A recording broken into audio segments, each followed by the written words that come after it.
20%, so get your head out your ass. I'm the antonym of the internet, still cleaning up the viruses that you had left. I think I'm falling in love again.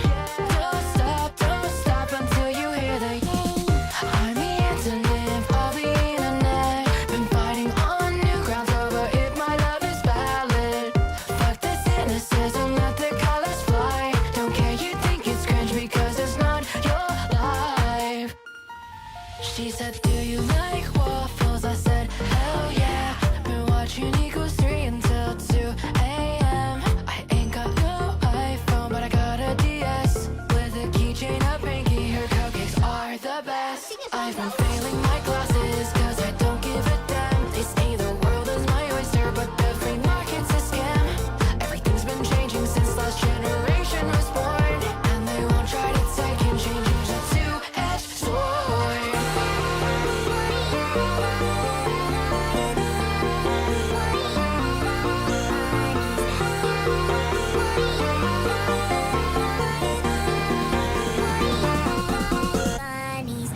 I'm the antonym of the internet, still cleaning up the viruses that you had left. I think I'm falling in love again. Don't stop until you I'm the antonym of the internet, been fighting on new grounds over if my love is valid. Fuck this cynicism, let the colors fly. Don't care, you think it's cringe because it's not your life.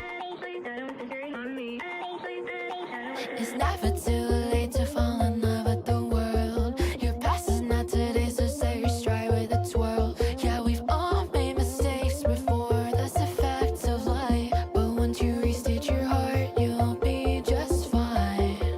Now it's your life, you say it's all mine, all mine. Revel in your friends and hobbies, let your heart speak. Wanna drift to say some shit, just block that internet freak. I'm the antonym of the internet, still cleaning up the viruses that you had left. I think I'm falling in love again. Don't stop until you I'm the antonym of the internet, been fighting on new grounds over if my love is valid. Fuck the cynicism, let the colors fly. Don't care, you think it's cringe because it's not your life.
I messaged some bounty over Tumblr last night. She said, Roar X3, so it's true love at first sight.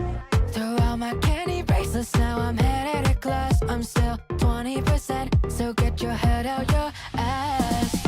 I'm the antonym of the internet, still cleaning up the viruses that you had left. I think I'm falling in love again. Don't stop until you hear the I'm the antonym of the internet, been fighting on new grounds over if my love is valid. Fuck the cynicism, let the colors fly.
Hello, everybody. Welcome back. I have mood lighting this time. Isn't it cool? I found out there's like an ambient lighting temperature for the VC faces. I didn't think it had that, but I've been playing around with a lot of stuff.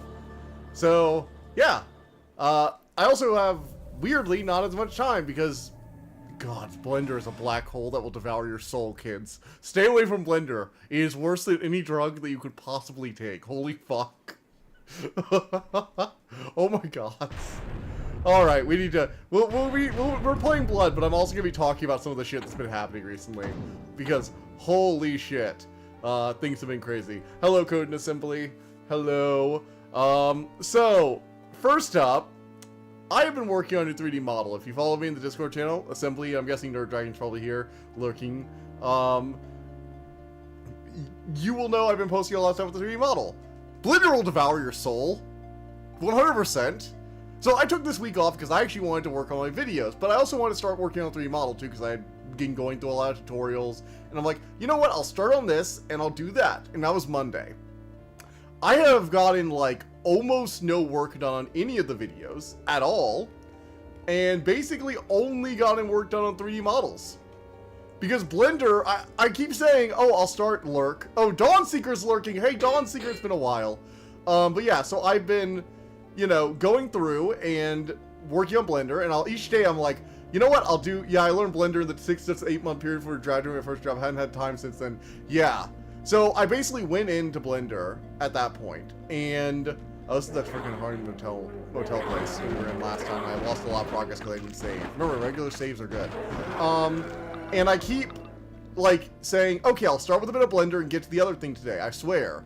And the next thing I know, it's like 6 o'clock in the evening, and I've gotten some work done and learned a bunch of stuff, but I'm also like, oh my god, when did the time go away? And now I only have Friday left, so I've decided no more Blender for this week. Friday and whatever time I have on Saturday, I'm going to be working on editing and, like, the shorts that I wanted to do. I actually had originally wanted to release one, like, Monday, Wednesday, and Friday to kind of get them, like, semi-regularly out. But that's not fucking happening. And I still need to do the public domain day and one of the other reviews I was, like, planning on doing. But, like, again, my time just seemed to vanish into a dark black hole from which only topology, blend shapes, and sculpting tools emerge. I'm not kidding, my dreams are haunted by the things I could do differently, the things that I want to do in it. Because the evil thing about Blender, and here's the thing, if Blender were just a time sink that I felt like I wasn't making progress in, I would stop doing it. I have been learning about Edgeflow, I have. I'm actually using a quilting add-on now to re-topologize. Believe it or not, my regular heads seem to follow pretty decent topology. The eye shapes could definitely be better. You know, I definitely want to make the eye shapes a little bit better. And the edges where the mouth curves inwards is a fucking mess, and the inside of the mouth is a goddamn nightmare for, that I don't wish to think about. But the actual exterior of the head actually works really well, just like sculpting a quad spear. I got the whole quad spear add-on, so I can actually create UV spears, and that helped a lot. Not having like the single point spears and having like actual full-on already made UV spears. When you get locked into something, time just seems to come out the window. That's the thing though, Blender isn't just locking me in. It's not just like a time sink where nothing emerges. I'm making visible progress, which is worse. Because visible progress gets my ADHD brain to go, just a few more minutes. Just a few more minutes. I only really stop things when I stop seeing progress. That's the kind of thing that dead ends me into oblivion. But if I'm seeing regular progress, my brain keeps going, just one more, just one more, just one more, and it drives me to eldritch madness. Don't retain Edgeflow that well. Yeah, they don't, especially with the like right places. The reason it was like, the edges were already flowing decently because I was just sculpting for like a quad sphere that was pretty like, what is it, subdivided? Although, I did, okay, so a really funny story. I didn't realize I had set the horns to be like, oh, I know, Dragon, yeah. You get it, Dawnseeker, you get what I'm saying. It happens to me too. Oh man, I'm sorry, I feel for you. We both have this brain parasite that is, like, and that's the thing, I only want to diss it because it's weirdly useful. Like, being able to lock in really hard, like something like that, is the kind of thing that can let you get so much done when it wants to cooperate with you. But if it doesn't cooperate with you, man, it can devour your time like nobody's biz. Oh boy. Me when I work on my Genshin teapot. Ah, yeah, there's always that one hobby. Well, the worst part is when it devours your other hobbies. I don't actually necessarily mind it devouring all my time. I just wish it didn't devour my editing, because I haven't gotten a video out in weeks. And I feel really bad about that now, because I had wanted to get it out earlier in the week and start releasing multiple shorts to make up for the fact I hadn't released videos. And now I'm not even sure if I'll finish that video in the short this week that I was off, because Blender must have eaten like 80 hours of this. Like, legitimately, I think it ate like 10 hours a day for me. Gods. But I am learning a lot. Just like going into Blender and using it.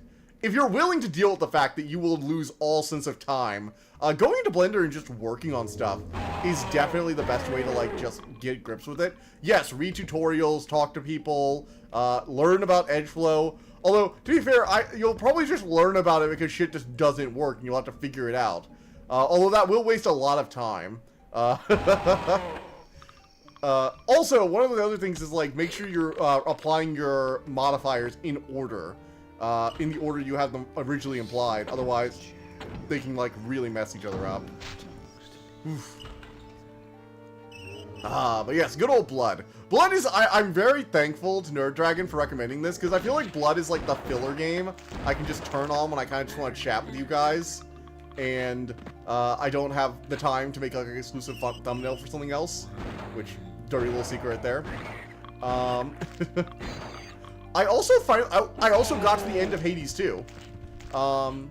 I did that a little bit because I've been like doing like partial runs slowly but surely, like 15-minute break here, do a region of Hades 2, so on and so on. So I actually managed to just like finish like the last run. I think I did like what was it, like 100 runs, but a decent like a third of them died in the first region, so they were like under 10-minute runs. Some of them were like 1-minute runs because I just get a really bad start and then I get wrecked.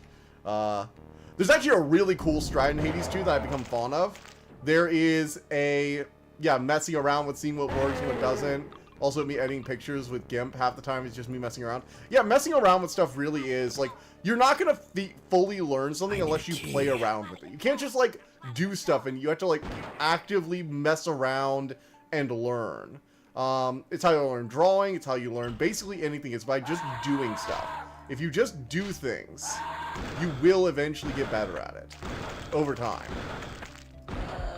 Although good instruction, like looking up tutorials, is also extremely helpful. Like whenever you start reaching a dead end, look for tutorial videos. YouTube is the blessed library of the internet when it comes to tutorials. Like, I could not imagine learning Blender without YouTube. Legitimately. Like, imagine having to read like a text document with images. Like that somebody put on like a web page instead of a video where you can watch the same person do this thing over and over again with like the keystrokes. Like there's that whole Blender thing that they have in the program. I think it's built into the program actually now, where it'll show your keystrokes on screen. The number of times I figured out how to do something because I just found someone doing it online and saw the keystrokes they put in and was like, cool, now I know how to do this, is amazing. I guess it's not very obvious. For as much as I'm complaining, I'm also very excited for all that I'm getting done, all this stuff upcoming. I am very, very eager to eventually. Chris Chan is the example that time spent does not equal practice. Well, time spent is only worth it if you're willing to actively take criticism and improve. Like, if you're just going to be happy with being mediocre with your stuff, then you're not going to improve because you're not going to strive to make it better. You can make a lot of something and still be bad at it, you know? Right, I'm going in circles now. Let's try and figure out where we're going. Everybody dies! It's on me! Holy smokes, Dragon is Crimson tonight. It suits you. Rawr! Yes, it does suit me. I found the lighting color filter for the ambient light. And also, like, changes direction, make the shadowing more. Also helps hide the way my wing is deforming. I cannot wait to have the new model, honestly, like, legitimately. Sorry, not Blender, GIMP. With Blender, I learned the difference between PNG and JPEG. I mean, for me, the difference is mostly, like, transparency. You know? So. Okay, let's see. Nope. Oh, key! Finally, dagger key, baby! Get wrecked! Get wrecked! Get some! You want some of this? Tommy gun in the face! Ah. JPEG. Yo, Dawnseeker, what do you think about Blood? It's old retro boomer shooter fun. Also, this is a House of the fucking library. I think I said that the last time we played this. But yeah, this house is a killer library. Would do again. Thank goodness you could jump back in there. That would be a soft lock. Alright, let's go ahead and save. We got a key, so let's go ahead and save here. Where's a dagger door? Where is a door with a dagger symbol? I'd like to open it. Spider. Blah, blah, blah, blah, blah. Blah, blah, blah, blah, blah. But yeah. So, all in all, I've been having fun. And making some progress on making a new model. I'm actually really excited to, like, make my own dragon model, because I feel like it's the kind of thing that, like, will make it almost more real. Like, that 3D model's been almost like a gimmick to an extent recently, but now it's, like, making it even more a lot of visual artifacting and flat red colors. PNG's being lost this matters so much to me. That's fair, that's fair. PNG is, like, you know, the high quality, I guess, high quality-ish image format, I guess.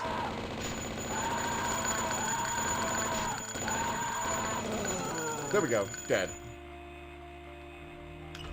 I need a key. I usually use PNGs for my thumbnails too, just in general. Honestly, I really wish YouTube let you upload like higher res thumbnails. I'm actually a little surprised that they cap the thumbnail at 720p, because like YouTube is technically scales all the way to like a TV size. So it's a little weird that they only let you go up to like 720 on your thumbnails. I've always found that just a bit odd. I guess they're not going to take up too much of the screen real estate, even on like a 4K TV. You're probably not taking up like even an eighth of it with a single thumbnail most of the time, but still, like at the full size. Then again, I guess YouTube doesn't really base its shit around like the full size format that much, which is really strange given how the number of TVs in people's households are literally just streaming boxes that probably access the YouTube like app setup essentially. All right, I think I have the. Do I have the spider? I don't have the spider key either. Where the hell am I going? Exactly. When you start editing a picture, you can learn just how messy pictures become in the JPEG format. Yeah. Although I do regularly grab JPEG stuff like for reference stuff in thumbnails or whatever. Although the worst format by far is the fucking WebP format that YouTube and Google were like really pushing back in the day. Does anyone else remember WebP? I still run into them from time to time. Apparently it's been discontinued for the most part. Like they don't really like Google isn't pushing it as hard, but they're still all over the internet. It's really annoying. I'd be missing JPEG. Really suits you. Nothing against model. Technically, the previous one was actually a PNG, if we're being technical, which we kind of are at the moment. What episode are you in? We're in episode 2. Remember the house that I was in last time that I lost a ton of progress in because I forgot to save? We're in that place again. We're doing that over. We're doing that whole thing again. Get wrecked. Get wrecked. Alright. Oh boy, oh boy. But no, I did actually like get Hades 2 all done. One of the builds that's really cool for Hades 2 is there is a card. So you have a lot of things you can do to build within Hades 2, which I really, really like. I might make a review about Hades 2, actually. I wasn't going to originally, but I've actually found that I like it a lot more than Hades 1, and I kind of might want to talk about that. So, I really wish you could kill those things while they're scavenging. Just be smart about it, you know? But one of the main ways you can, like, change your run or, like really influence your run in Hades 2 is by getting the Arcana cards. And there is one of the cards that so there are some cards that like require points for your like grasp. And then there are others that are 0 grasp points, but you need to like activate a certain arrangement of cards in order to get that one unlocked. And there is one of them that says at the end of each, like, boss encounter of each region, which there are 3 of, and then the final region, you unlock the, sure I have enough time to find secret level. Good luck getting clean transparency with JPEG. You can't get solid light background as it solely grades with colors, so your picture. Yeah, that's why it's mostly a reference thing. I don't really use it for anything other than reference. Like, I don't use it if I need, like, clip art of something in the photo. Well, I say I don't, but once or twice I've had no choice because whatever I was looking for didn't really have any PNG or transparent version. So once or twice I have had to deal with that shit. And like cut it out using like a masking tool. WebP is pretty common on Newgrounds. It's a very small file size involving quality of PNG, but support is kind of choppy. Yeah, that's the thing for me, is mostly the support. It also just has like weird effects in certain programs. I've seen like, I swear, what is it, Procreate for the iPad, which I use a lot on like on-the-go drawing, as opposed to my like, at-home drawing pad. It just like hates WebP. It just utterly loads it as a format. I don't know what the fucking deal is, but it feels like every time it just either won't paste correctly, or the colors will be off, or just whatever. I still don't know why it's doing it. It just does. What else? Oh yeah. So the Hades 2 thing. There's this one Arcana that I forget the name of, but it's in the bottom right corner, and its whole deal is, you eat E3M4. Oof. Okay. What are you doing, Ghost? Mr. Ghost? What are you doing? And it basically says as long as you only have, like, 3 cards activated, like, you've only activated 3 other Arcana cards. It doesn't include the 0 cards, by the way. You can get, 5 cards unlocked every time you beat one of the area bosses.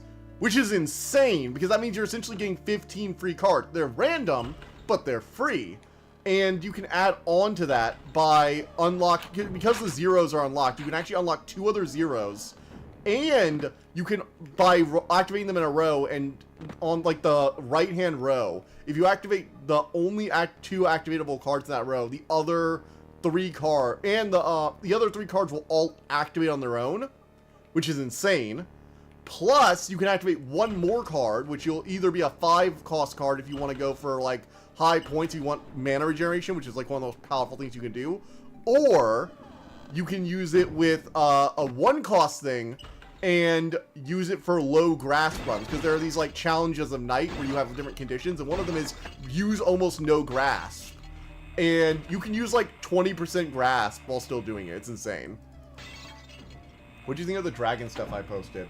What was that? That was a little while back. Yes, I thought that was cool. Though that was the Kyber. No, that was the Kyber Corporation. When did you post the dragon stuff? Oh, wait, let's see here. Let's see here. Oh, Kaiba summons Ultimate Pot of Greed. That was fun. No, that was Nerd Dragon. Which things are you talking about, actually? Because I don't see anything in the old Discord chat logs. At least not for a while. When was it? Wow, that was a while back. Then again, this week has just been long. Oh, the other stuff, the Sea Dragons and the Roleplay Changed My Life. I need to watch the Roleplay Changed My Life video, but I did think the Canna Dragon convinced you to join their cause is kind of cool. And the Sea Dragon of Whitby was a really fun sea shanty thing. That was cool. That whole thing was also very cool. Honestly, I love the thumbnail art for them. The thumbnail art for those videos are, like, really cool. I highly enjoy them.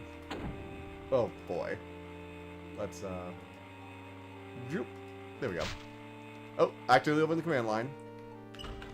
Okay, so we have the spider key now. We should probably go do something with that. Holy shit, I get lost. This freaking place gives me going in circles on the regular.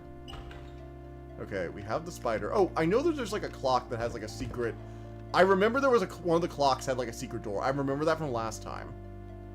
Let's try and find it. Let's try and find some secret passageways, actually. Come on, there's gotta be something around here. Keep stabbing the walls and eventually something will break. Come on, come on. Oh, spider! Yeah, the How to Play World of My Life was a very interesting one. Again, I need to watch that one. I did check out some of them, though. Yeah, very cool videos. I need to watch, like, 1 or 2 of them still, but yes, I did enjoy them. I've just had a lot going on. Alright, what the frick am I doing? Is an OG role player. What do you mean an OG role player? Like they played like Dungeons and Dragons original or something? I don't really know what else you could mean by like an OG role player. I'm trying to find like a secret entrance or something like that. I'm trying to like figure out where I'm going in here. Because it's been so long since I did this level and now I'm turned around like crazy. I know I have the spider key, so I should be able to open that, but I'm nearly positive there's like a secret entrance somewhere around here. Alright, this gets me on the roof. But there's something over here, so let's... No, before dungeons. Oh, back when it was just forums. Really? Interesting. Like, back when you were literally just doing, like, roleplay sessions in chat, and there was no, like, structured rules set around it. I've heard of those. Apparently those are, like, still a thing on some sites. I mean, it's basically what Dungeons & Dragons and other things like it are. They just have a more, like, formalized rule set, you know? Alright, I don't see any, like, secret entrances I can really go through here. Oh, God, the doors. I wanted to stay in the map, but there are doors everywhere. Oh, yeah, I can just do this. This is fine. Okay, so... Come through here. Go to the dagger. There's a flame door. We can't go in there. Come out through here. This is the dining area. I don't want to go through there. The meat locker, which has the flame key. There it is. That's what I was missing. Now we're making progress again. But anyway, what was I saying about the other thing? Oh, yeah. It is located within the chapel. Okay, I'll make sure to remember that. But yeah, the Hades 2 thing. So, there is also an artifact which can unlock you 2 more cards after you beat your first boss, if you have it equipped during the first area. So, you can basically unlock almost every Arcana card in a single run with almost no grasp, if you really know what you're doing. It's actually really cool. But the downside to the build is that you start the game with essentially none of your buffs. Like, the Arcana are some of the most meaningful long-term buffs you can get from run to run, and starting with none of them is kind of, like, harsh. I forgot how much I rely on regenerating mana during runs until I don't have it anymore. Oh. That was a whole thing. Man, the more times I die, because I'm like, oh, I have infinite mana, it's fine. No, you don't. You're reliant on boons for that shit now. Unless you get really lucky in the first area. Now, the benefit of this run is not only can you do, like, really much higher level night challenges with almost no downside if you learn to play it well. Because if you know how to play this run, then you can essentially get, like, 3 levels of night for basically free. Which is really powerful. Because it lets you get, like, a lot of the higher end challenge stuff and unlock a lot of rewards. And if you know how to play that way, it's not even, like, a downside. It's just the way you're playing for optimization. There is, however, a much funnier version of this build, where you just make your normal build and you just run the activate 2 artifact. Because it turns out it can activate the zeros. The things you usually have to do, like, conditions to activate. So if you just max out your Arcana and then roll the dice, I think like a 5th of the time you're going to hit the 0, and you'll unlock the rest of them by, like, the second boss. Which has you much more overpowered, but you don't have the benefit of being able to do, like, the high-level night challenge things without as many debuffs. Because you're going to have to do actual debuffs instead of getting it for basically free. You know? Bit of a downside there, but hey. There are trade-offs to every strat in every game. Now, continuing with blood. I think this is the main door. We've already been through here. We have the flame key, we have the spider key, we have the we have the eyeball key now. We should be good. Because we can just go back to wherever the fire... Oh god, I'm going to go back to the kitchen. Did you catch the Dragon Christmas song? I did not catch the Dragon Christmas song. Repost that.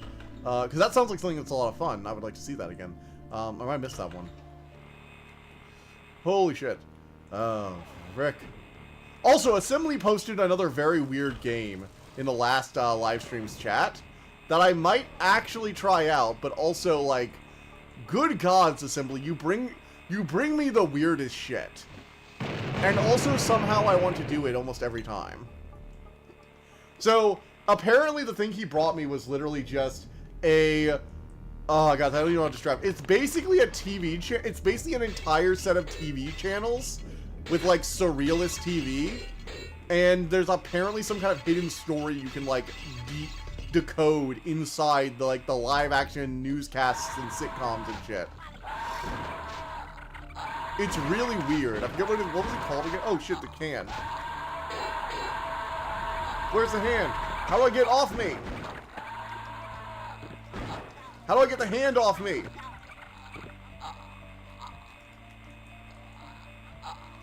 How do I get the hand off?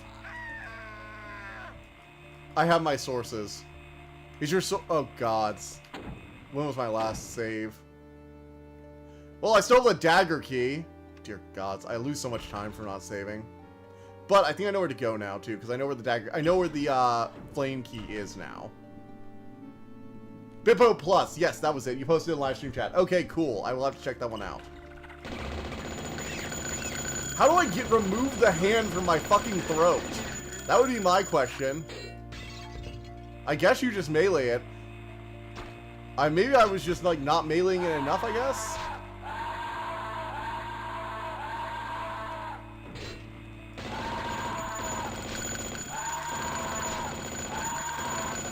Get killed. Get wrecked. Alright, grab the flame key. Go through the flame door now.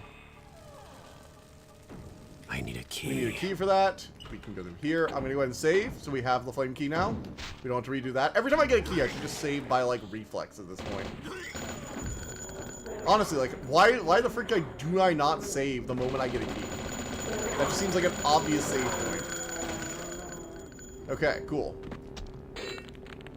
I also made it much farther before dying last time. Alrighty, picked up a bunch of shotgun shells. Get those. Coming on, coming on, coming on.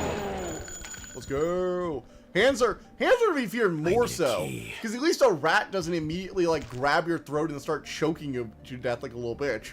Like, holy shit. Like, at least a rat just, like, you could just, like, normal melee and it seems to work. It doesn't, like, require you to know, oh, hey, by the way, you gotta, like, keep meleeing it, I guess. Or it'll choke you to death. The rats are at least normal enemies you can also run away from, too. I would say the rats are much better to fight.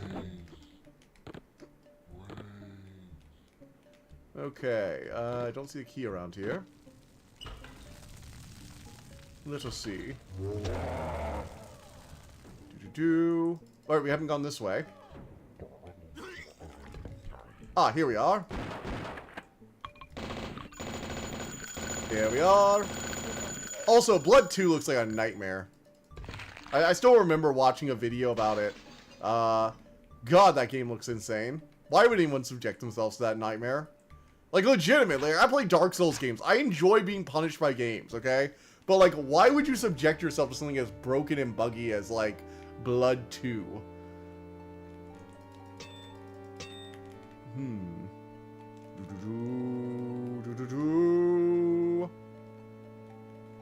The ethics of befriending a dragon. Friendship isn't always simple.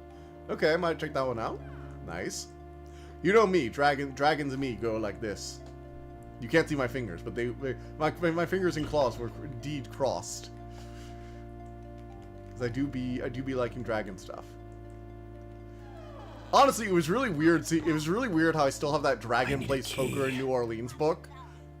Because it's you know, it's the area of the world where I live, plus dragon, plus urban fantasy. It's like 3 of my favorite things, and I don't talk about it nearly as much. I really need to do like a review or something for that book, because it's a really cool series that I haven't seen anything quite like in the past.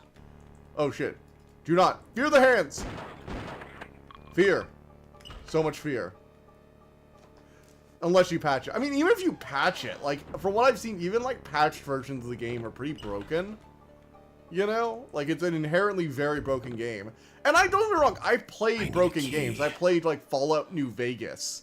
And I've played, you know, Knights of the Old Republic 2, for example. Those are 2 of, like, the buggiest, most broken things I can think of that I played. That's a weird... What? Is this a texture just missing? That's just a missing texture? I think that's just a missing texture. Funny. But at least those are playing mostly for the story, you know? I'm not really playing them for their gameplay, so it's fine. Using assets of the game that predates Blood. Oh, we got here body armor. Nice. Okay, did I miss a key around here? No. Can't open that still. So this is a no-go destination. I'm still thinking I'm Indiana Jones. Like, Caleb could not be further from Indiana Jones if he fucking tried. You know? Man could not be further from being Indiana Jones if he wanted to try. Alright. So, heading this way doesn't seem to work, because there's no key in here. We're using process of elimination now. Rewrite Dragon Rider by Cornelia Folk. Oh, wait, there's a sequel to Dragon Rider? Wait, since when?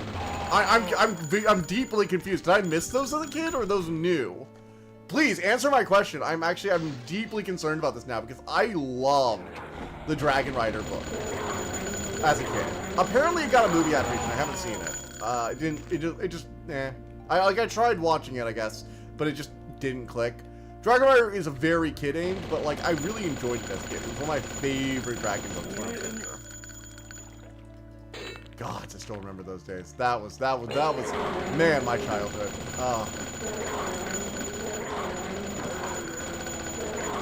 Boy, oh boy.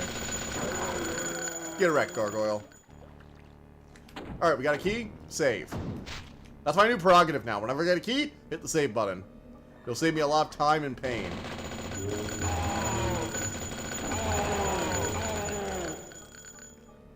Alright. I know, right? Oh, yes, I know. Thank you, Dawn Seeger. It's always nice to have someone who loves the Dragon Rider books around. Really, legitimately, I'm serious about that. Movie adaptation of the Mockery book. Oh, thank God. It wasn't just like, so it wasn't just that I was old and it wasn't just that I like got aged out of it. It was legitimately bad. Oh, thank goodness. I was really, that actually ate me up. I can't explain to you how badly that actually ate me up.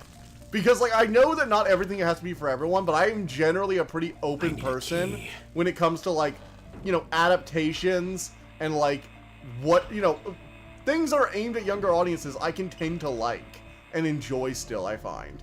Unless they're just, like, really, really aimed at, like, a really young demographic to the point of being patronizing.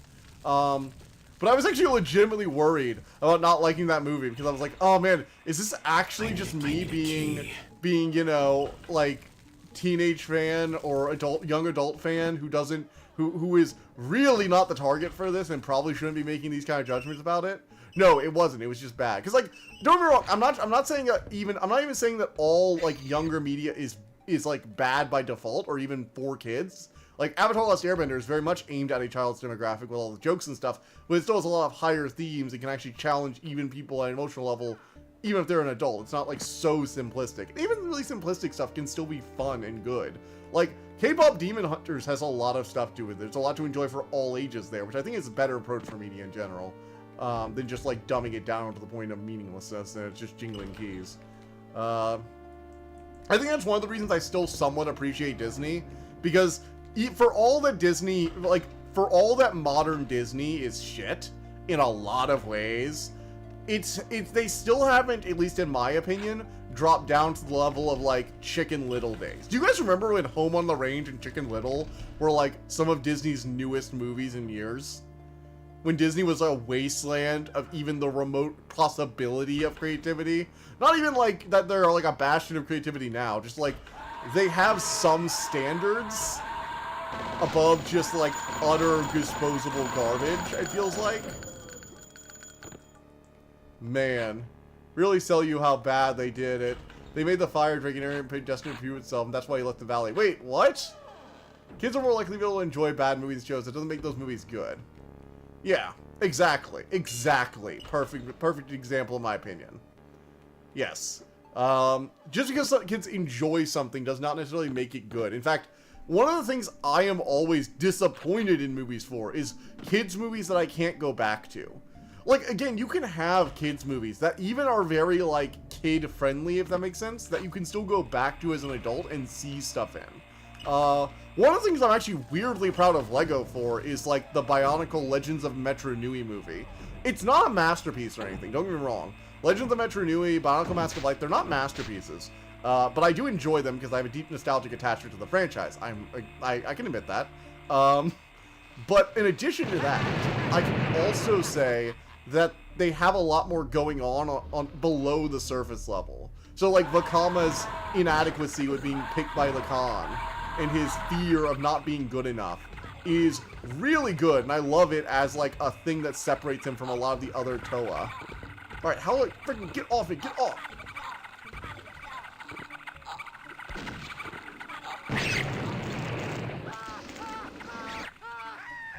Okay, I cannot get that hand off me.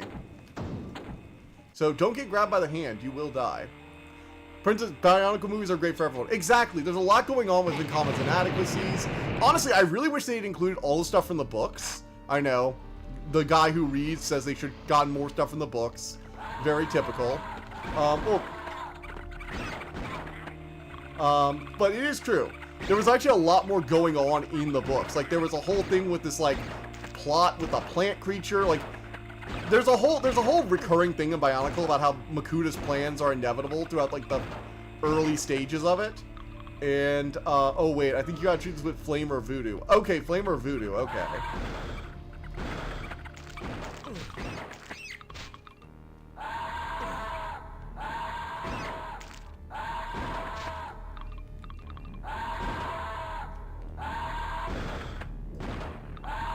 Alright, and we got you. Alright, I'm gonna go ahead and save immediately. Maybe you're just shooting. I don't know. Well, even you don't know. I guess we're just dead if King grabs us. But there's like a whole thing where there is basically a prophecy that like Lacan was going to give this to Matoran. And there are these Matoran who found the Great Discs. In the originals, they had to like find these Matoran who knew where the discs were. You don't need to dub things down for kids. Best books of my childhood I can still enjoy today. Exactly.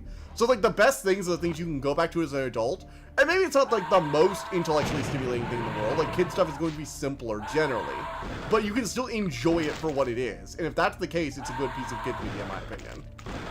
Like an adult should be able to watch it and not fall asleep. At a bare minimum. At best, the adult should be even engaged by it to an extent. But that's just, you know, that's just me. And I think it is a pretty good metric of quality. Was like, did it put every adult in the room to sleep? I think the Pokemon movies are a kind of good example of this. The Pokemon anime is a different story. I think the Pokemon anime has some very strong episodes, especially in its early seasons. The Pokemon movies I have recently rewatched on my Plex server. And while the first movie is pretty good, I think. It's not like a masterpiece or anything, but it's pretty good. It's alright. The later movies, especially later on, are just kind of okay. Like background noise, it feels like. I've seen this kind of kids movie set up 1,000 times before. Anyway, what was I talking? I was talking about Bionicle. Why did I get off topic? Anyhow, going back to Bionicle. So, because I'd like to finish my thought. There were these Matoran who found like the Great Discs, and midway through their journey, there is this implication that the Toa discover. I forget exactly who discovers it, but eventually gets back to the group, and mostly to Vakama, and it eats away at him. That the Matoran who were supposed to become Toa weren't actually him and his friends. The Makuda had altered the stars, which are used for reading prophecies, and he had made sure that the most dysfunctional group of Toa were chosen. The Matoran who could not work together, whose differences were too strong, and who did not have the knowledge of the Great Discs, so they would fail in their first task and be killed by the Morbazuka? I forget how you say it. I forget how you say the fucking plant thing's name. I'm not gonna even try anymore. And it's this whole thing where, like, the Toa become, like, despondent, or at least Vakama does, because, yeah, they failed to save the Matoran. Makuda won. Metro Nui was nearly destroyed. The Visorak came in and wrecked shit. They only managed to save 6 of them at first, and they came back and got turned into monsters. And the whole time it's eating away at Vakama, because he's like, I was not the chosen one. We are literally Makuda's pawns, chosen to to be failures. And every time they fail, Vakama has to grapple with the fact that this isn't like a destined failure. They're not destined to overcome this. They are destined to fail because Makuta wanted them to, but they are succeeding in spite of that failure.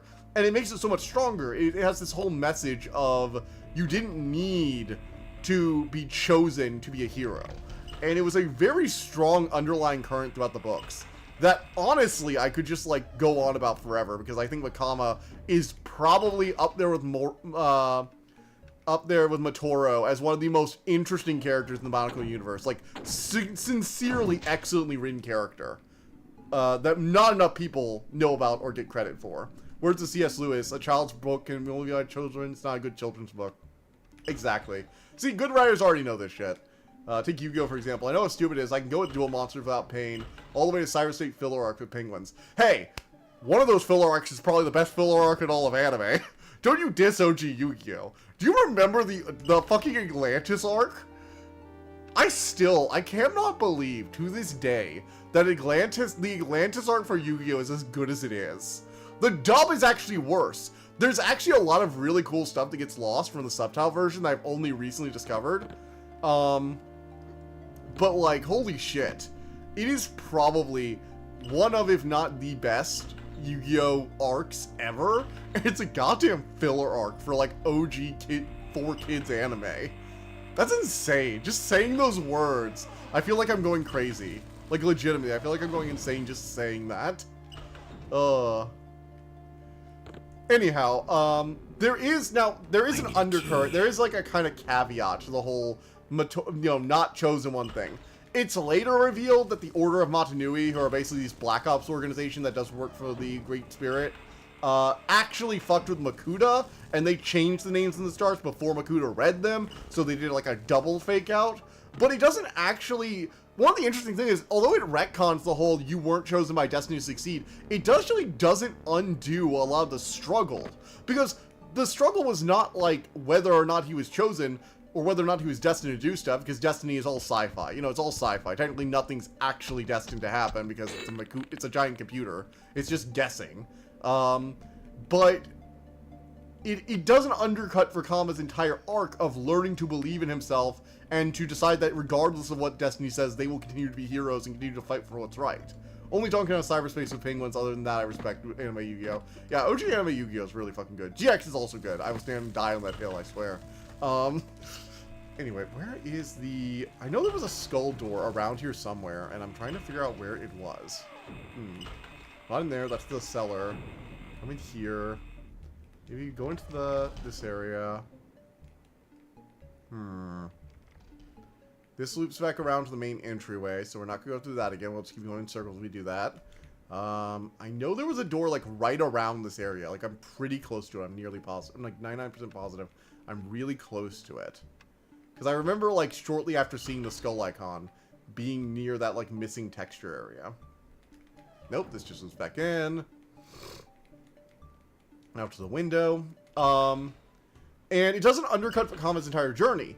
So, like, even though it's a fake out of the Great Spirit knows best, actually, and you've done well, it doesn't, it does this weird way where a lot of times retcons like that would undercut everything the characters, like, had endured, but it actually kind of just reinforces that you were good enough, you need to believe in yourself, it's okay, your giant god friend has your back, actually, or the Great Spirit has your back, and it's just, like, really good. It really... Because the original Bionicle books, although I do enjoy them, I think Legends and Adventures, which are Metro Nui and what was it? Metro Nui and the Ignika trilogy, for like the Voya Nui saga, essentially, with the Mask of Light. Back to Dragon Rider. There are currently 2 sequels to Dragon Rider, 3 books in the Dragon Rider series. When did they come out? Like, were they out when I was, like, reading them? Or are they, like, a recent addition? Because I'm genuinely curious if I just, like, missed them, or if they were, like, something that came out, like, way later. Like, you know, like, an author just, like, decides to add on to an old series. Because if they were older, I'm just like, wow, I've really dropped the ball there. Okay. Where the frick... I really, really would kill for a zoom out function on that map. Maybe there is one, I just don't know it. Alright, let's head down here. So we've gone this way. Yeah, that is really cool, though. That is, like, legitimately interesting. I will have to check out... I might have to check out one of those books, because Dragon Rider the book was actually really good. It had this, like, very, like... Oh, my God, what's the vibe I'm trying to think of here? Because, like, the kid was in his, like, pajamas. He was, like, grabbed out the window and just, like, hopped on a dragon's back and went riding with him. And the... What was it? The cat thing? The, like, fairy brownie, I think... Was it a brownie? I think it was a brownie. Alright, so this is a flame door. We have an eye door over here. That goes down to the cellar. Flame door over here. That doesn't go anywhere. Open door here. This opens to the moon door, which I don't have a key for. This just goes out to the yard again, which I'm 90% sure isn't going to lead me... Oh! Here is the skull door. There it is. No. Bad hand. We're going to save real quick.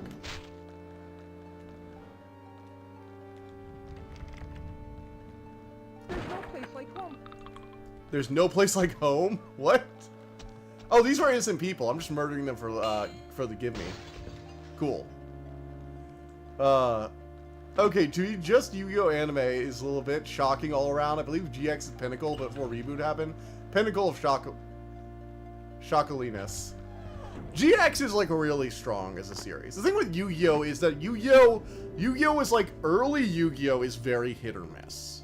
I think overall it's an excellent series. The finale with, like, the whole time travel thing with, like, Merrick and the Pharaoh playing, like, that kind of metaphysical board game in the past.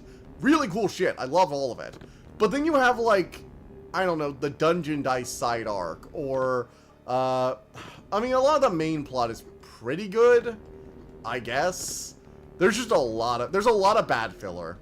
It has the Bleach effect for me. Like, Bleach also has this problem, because Bleach also has one of the weirdly good filler arcs, with the, it's the filler arc where their Zanpakuto come alive, and they have to, like, earn them back using only, like, their base swords or whatever, which was really interesting, and actually powered down all the characters to, like, not have them just, like, shout their sword names and win, which was more fun, in my opinion.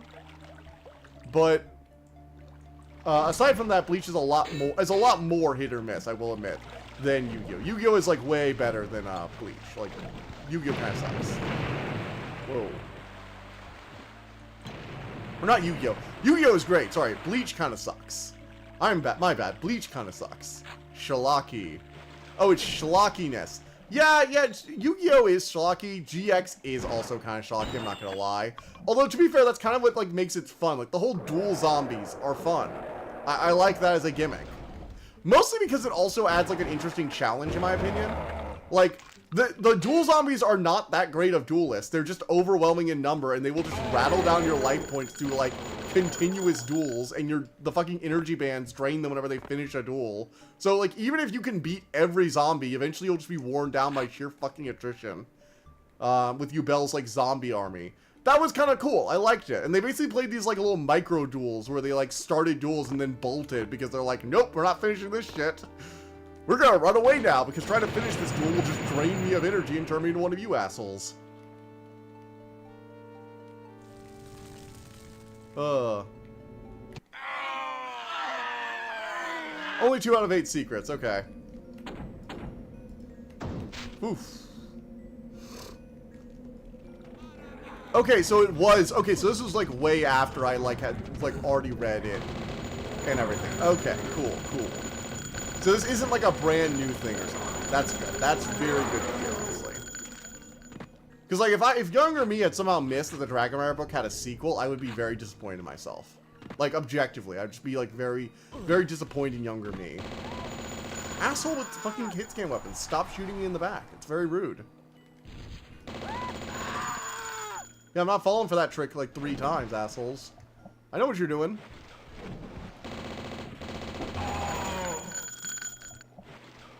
Okay. Alright, let's see. Oh, I wonder if I can, let's see. TNT? It has like cracks in it. No, I can't blow that up. Damn. Really thought I could. Don't get me wrong, for schlockiness is part of Yu-Gi-Oh's identity. GX is just too much for me. That's fair. I can kind of, like, for as much as I think GX is pinnacle Yu-Gi-Oh in my opinion, I can, like, see how the schlockiness can just get, like, a lot.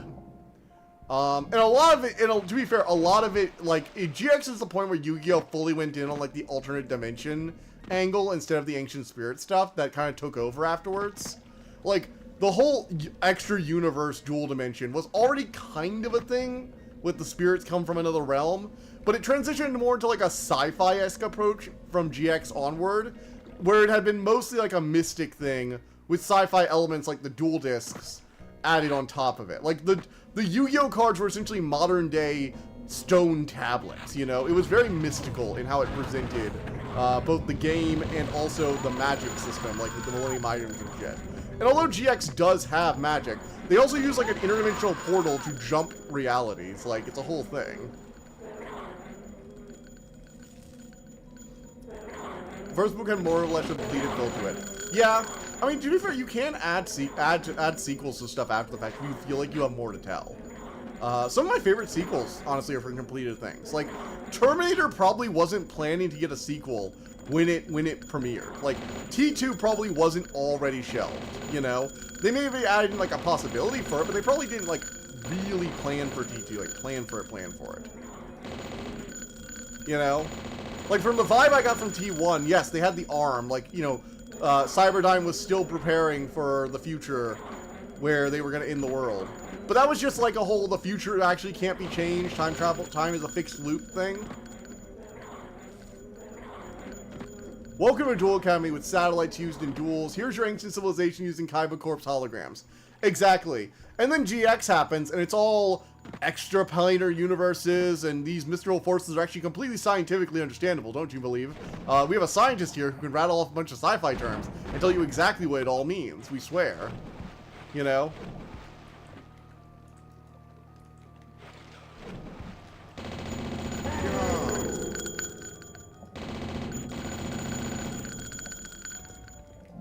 Alright, so I can't get those. I might be able to blow them up, though.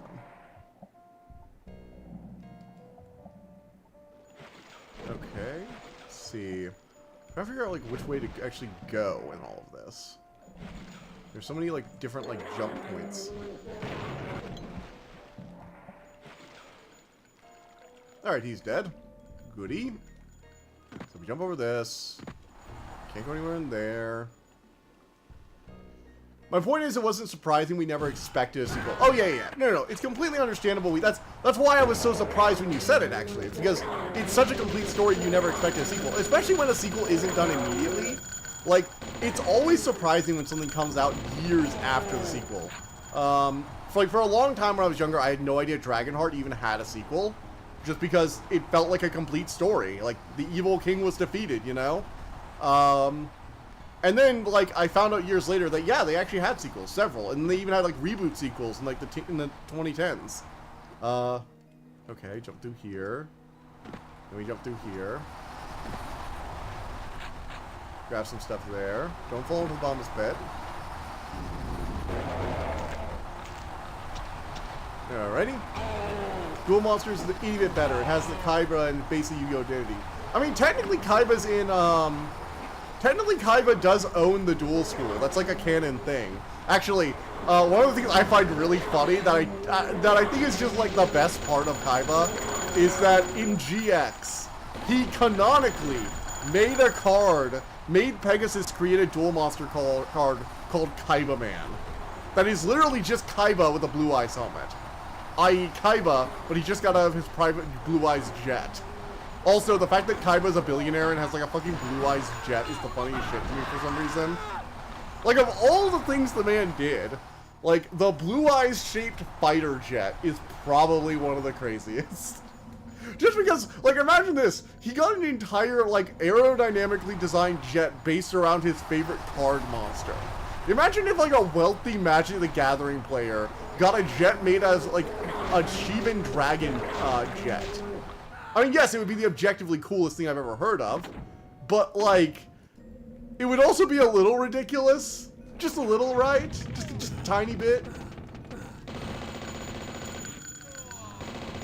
Just a tiny bit ridiculous. See, now I want to see a Steven Dragon jet. See, I said that was ridiculous, but now I kind of want to see somebody make a private jet that's shaped like a Shivan Dragon. Oh, maybe Kaiba was on something here. I might have been a bit quick to dismiss you, Kaiba. I'm sorry. I'll take it back. I take it back. That actually is pretty sweet.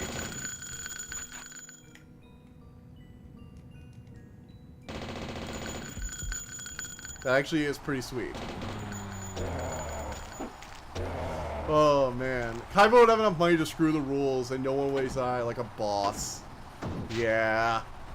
But no, he apparently is like running all of this. Like in Duel Monsters GX, he's still alive, from what I understand, because Yugi's still alive. Yugi like hands Jaden a card at the beginning. Like that's like the inciting incident is Yugi meeting Jaden and handing him Wing Karibo.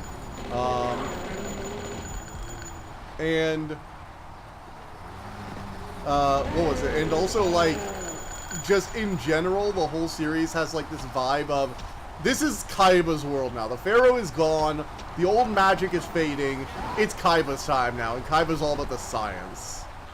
After that, Yu-Gi-Oh! Just switched full into, like, sci-fi. Like, they kind of went back to mystical forces a bit, with the, dragon, the destined, like, chosen one thing with the dragon marks. But even like, even 5Ds had a very sci-fi vibe to it. Like one of the destined Dragon Mark duelists is like a psychic from like a psychic institute with like monitors for ESP powers.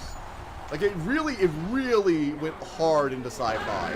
After that, they have full-on aliens in Zexal, and I don't remember what happened after Zexal. I stopped watching Zexal. I think Cross V had like alternate parallel multiverse stuff shit going on, but I never finished it. I would fucking wish fucking wish real-life evil multi-billionaires would be more like Kaiba. I need a key. Yeah, at least Kaiba actually did all the shit he claims to do. Like, at least when Kaiba said, I present virtual reality technology, he actually meant it. At least when Kaiba said, I have real-life holograms, he was, like, serious. I need a key. Billionaires, be more like Kaiba. That is the fucking stupidest thing. I think that might be the stupidest thing I've ever said. At least on stream. No, it's probably not the stupidest, but it's pretty high up there. Oh, I love the way that just the absurdity of that sentence feels so good. Have you ever said something so absurd it just instantly made you feel better? That's what just happened to me.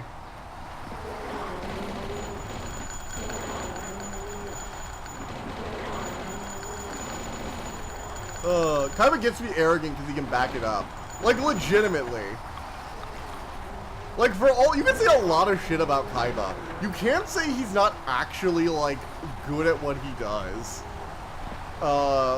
Which is why I guess he's like the ultimate billionaire fantasy, right? Like, actually being able to back up your talk.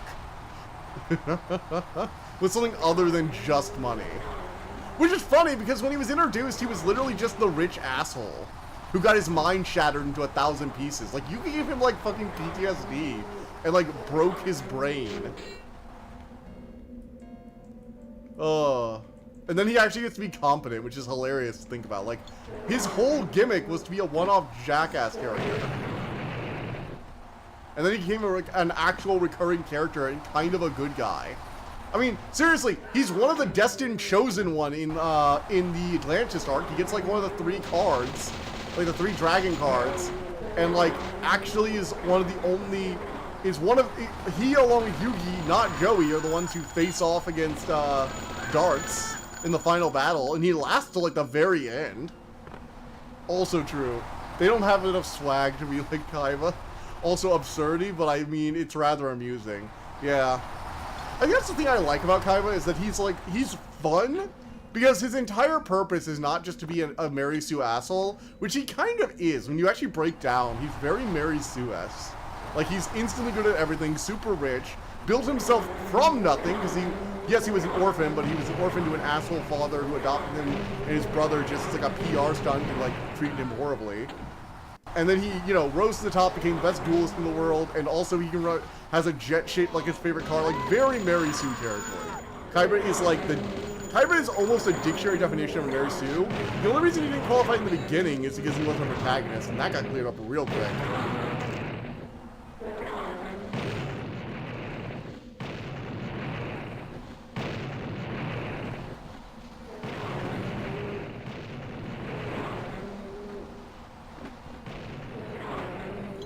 Come on, freaking... These things really have, like, really shitty pathfinding around here. God, I hate them.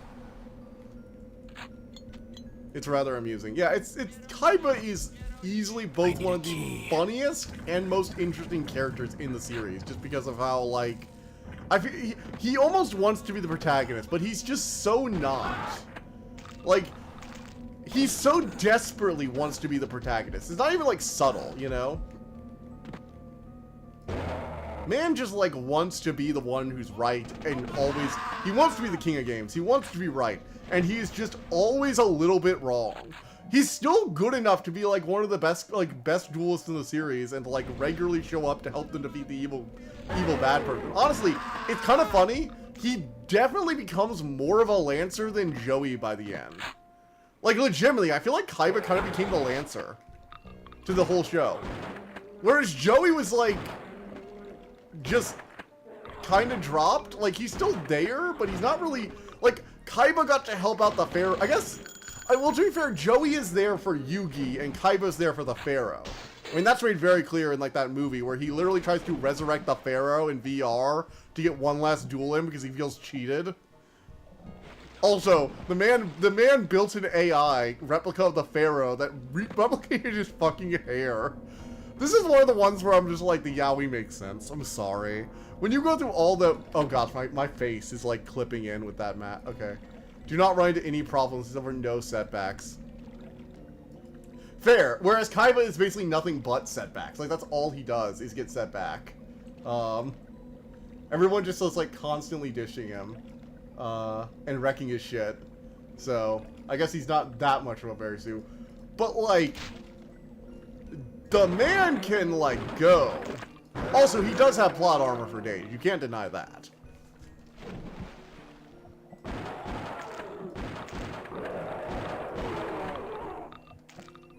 Alright. Let's see here. Do-do-do, Man, I am running around in circles. This game really does get me to do that. But, it's Yu-Gi-Oh! I can go on for days about Yu-Gi-Oh! Yu-Gi-Oh! Is like a whole thing with me. Where I feel like every part of me, I have this weird vibe with Yu-Gi-Oh! Where I'm like, every part of me screams that this shouldn't work. You know? Like, this shouldn't work. They're basically just making up the plot as they go along. The show started before the rules for the card game that the entire show was centered around really took off. Even in the dub, like, by the time they were playing Duel Monsters, the rules were literally just being made up on the fly. I mean, the jokes about Duelist Kingdom are endless, you know? I need a key. Has plot armor at some point. Fair. Also, I finally figured out why. I just had a realization. I think I know why one of the reasons that the, what was it, the Atlantis arc, the whole Atlantis Leviathan arc, doesn't feel like normal filler. And it's something I had thought about in the past. I just remembered it, though. It's something I've thought about a few times.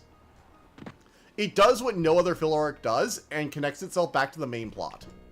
So, Yu-Gi-Oh! Left a bunch of characters on the sidelines. You know, Mei just got, like, dropped in a coma. Weevil and Rex, who were set up to be rivals, are kind of just, like, thrown out the window after Duelist Kingdom and Battle City.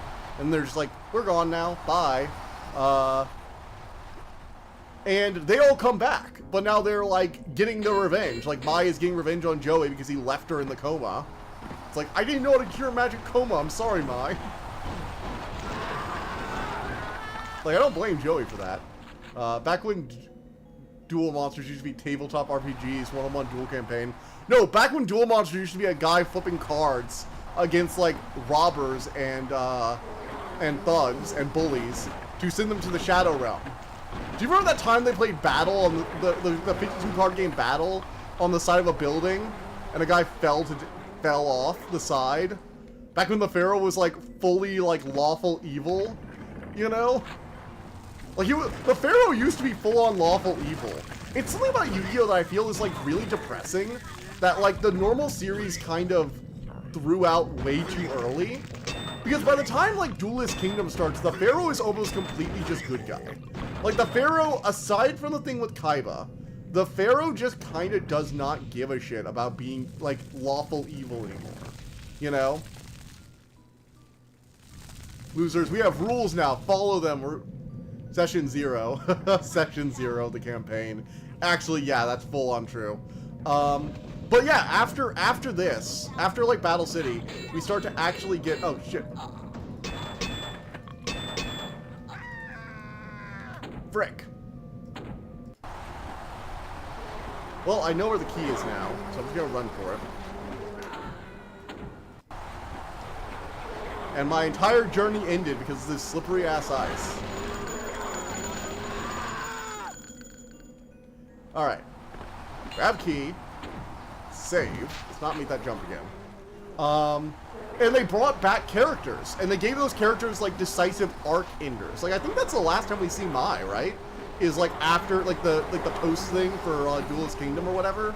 I think maybe she comes back in one of the other filler arcs. But, like, her story kind of ends. During the Orichalcum Atlantis arc.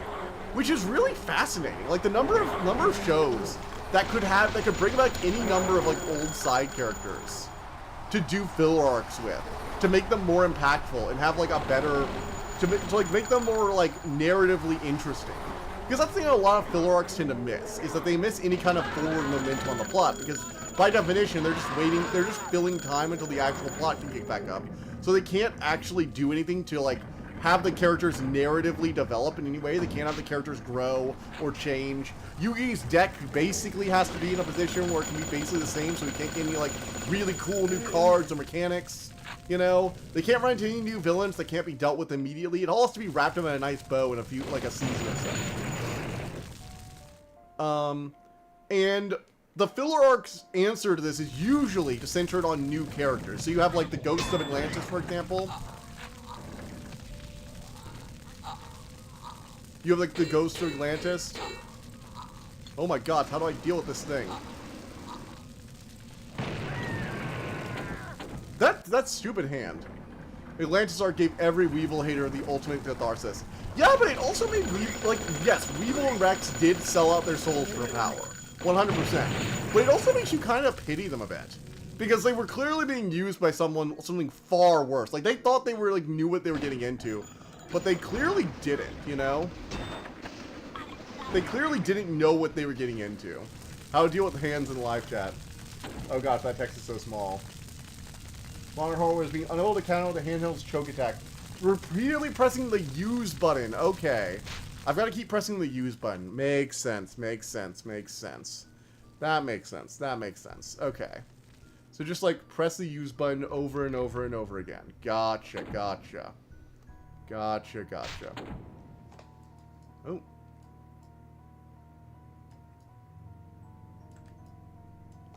Okay. Also, I need to recenter my camera. There we go.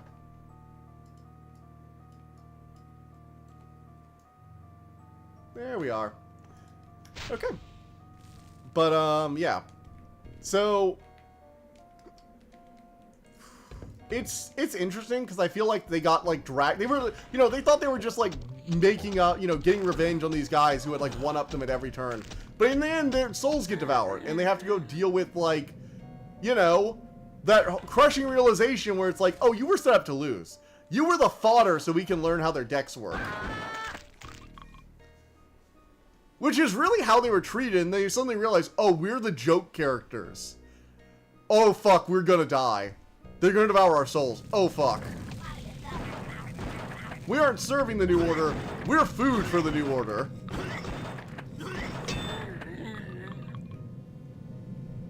Draw monster cardo.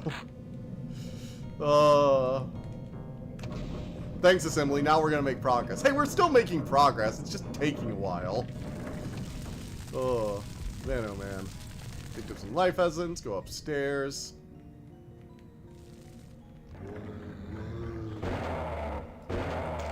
Alrighty, grab some healing. Stabby stabby.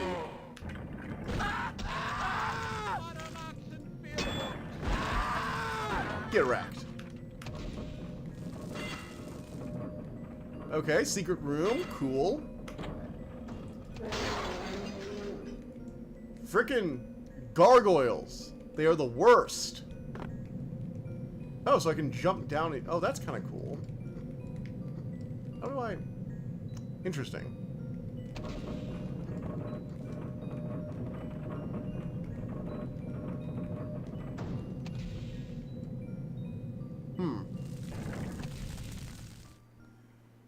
I was actually going to start looking into it, but I similarly got a similar idea. Nice, nice, nice. Thank you guys. Thank you very much. Your help is greatly appreciated.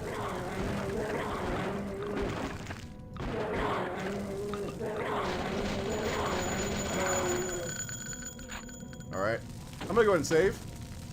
This way we can continue making progress. Via save's coming. Save's coming. The most dishonorable way to make progress, but it still makes the progress. Oh, I didn't find any secrets. I found like one secret. Boo on me. Bowels of the earth. Alrighty. Down we go. Hey, bitches. Get staked. Not gonna waste ammo on you. And away we go. Okay, bunch of shotgun ammo. Always appreciated. But yeah, so like, one of the things filler arcs can always do to make themselves more interesting, and it's something every filler arc can learn from, make the conflict actually meaningful to the characters. So many filler arcs just add in some random other character that the plot is actually about, like a MacGuffin. Naruto is actually really guilty of this one. Basically, they just add in a new MacGuffin character, who the villain is after because they have and or can activate some sort of ancient super weapon, and the main characters are on a protection mission or on a mission to that area, and they have to keep them safe. That is like a third to over half of all Naruto filler arcs. The others being they're hanging in the village and something weird happens. Naruto is some of the worst filler of all time. Like, I want to like Naruto. I wanted to like Naruto way better than I did. And I thought I used to think I kind of liked the main story. I've soured on it a lot over the years. But one of the things I will admit is one of the things that I personally hate is just, oh, they should have let Joey beat Merrick. Yes, they should have let Joey beat Merrick. Merrick had like so much plot armor in that duel that wasn't even funny. Like, Joey legitimately prepared and actually did his homework, and Merrick just gets to plot armor his way to victory. It's so unfair.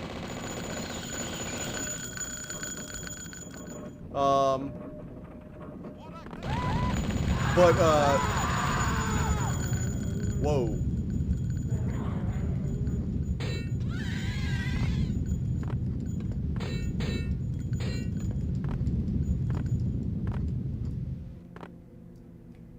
But, yeah, he should have won that. 100%.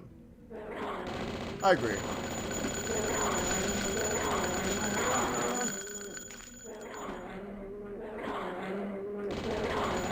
Get wrecked, gargoyle.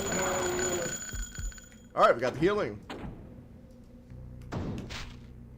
Let's go. I guess we gotta do a running jump here? Nope.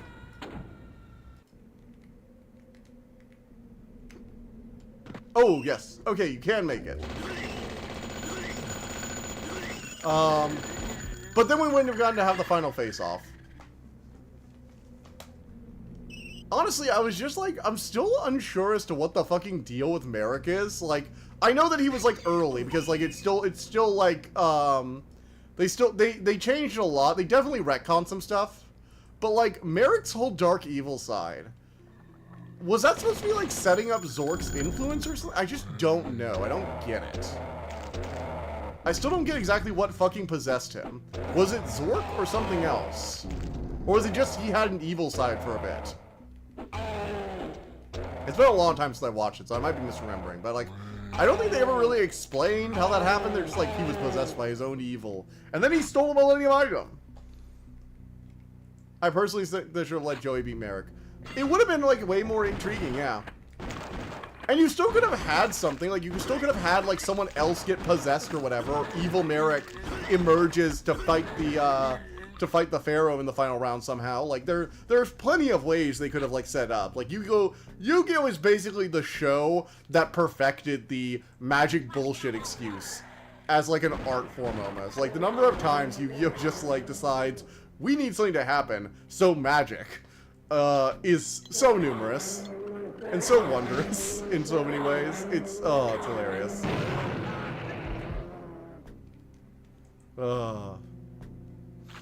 Yu-Gi-Oh! Loves its magic bullshit.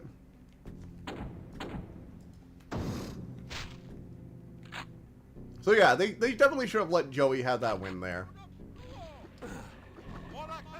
They could have even let Joey win, like win officially, or like he was basically going to win, but then, like, you know, have everyone know that he won even.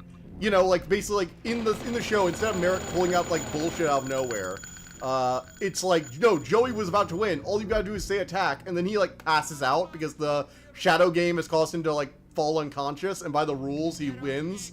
And then Merrick gets to have this, like, whole, like, what the fuck? I lost. I lost to the side character, and the only reason I'm going to go fight the Pharaoh and achieve my dark evil goal is because he fainted. The fuck? Like, that's the kind of, I think that's the kind of, like, villain breakdown that, like, is just so satisfying to watch. When they know they should have lost, and they didn't win in a trick. They wrote, his darkness came from growing up being deprived as a child, having a role force from him.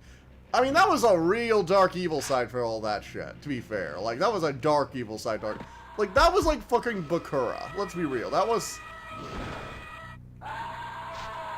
Also, he just, like, turns back and be a mild-mannered guy. Like, Pharaoh just, like, cleanses him. It's like, yep, you're better now.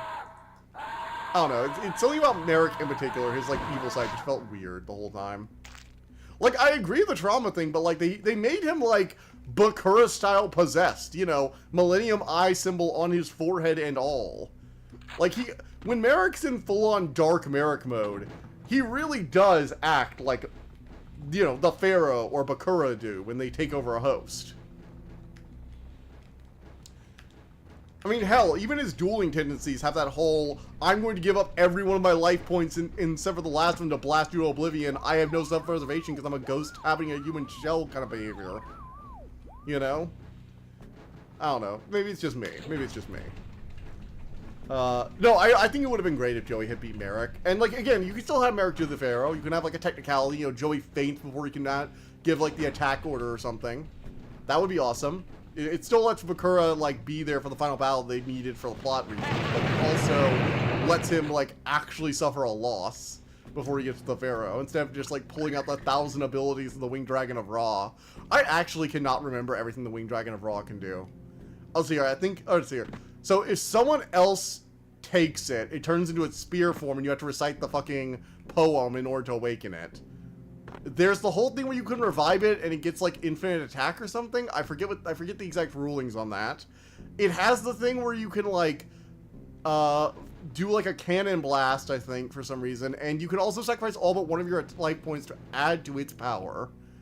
So like it's so fucking overpowered. Like, and ironically, even with all of those abilities, Slifer and Obelisk are just still better.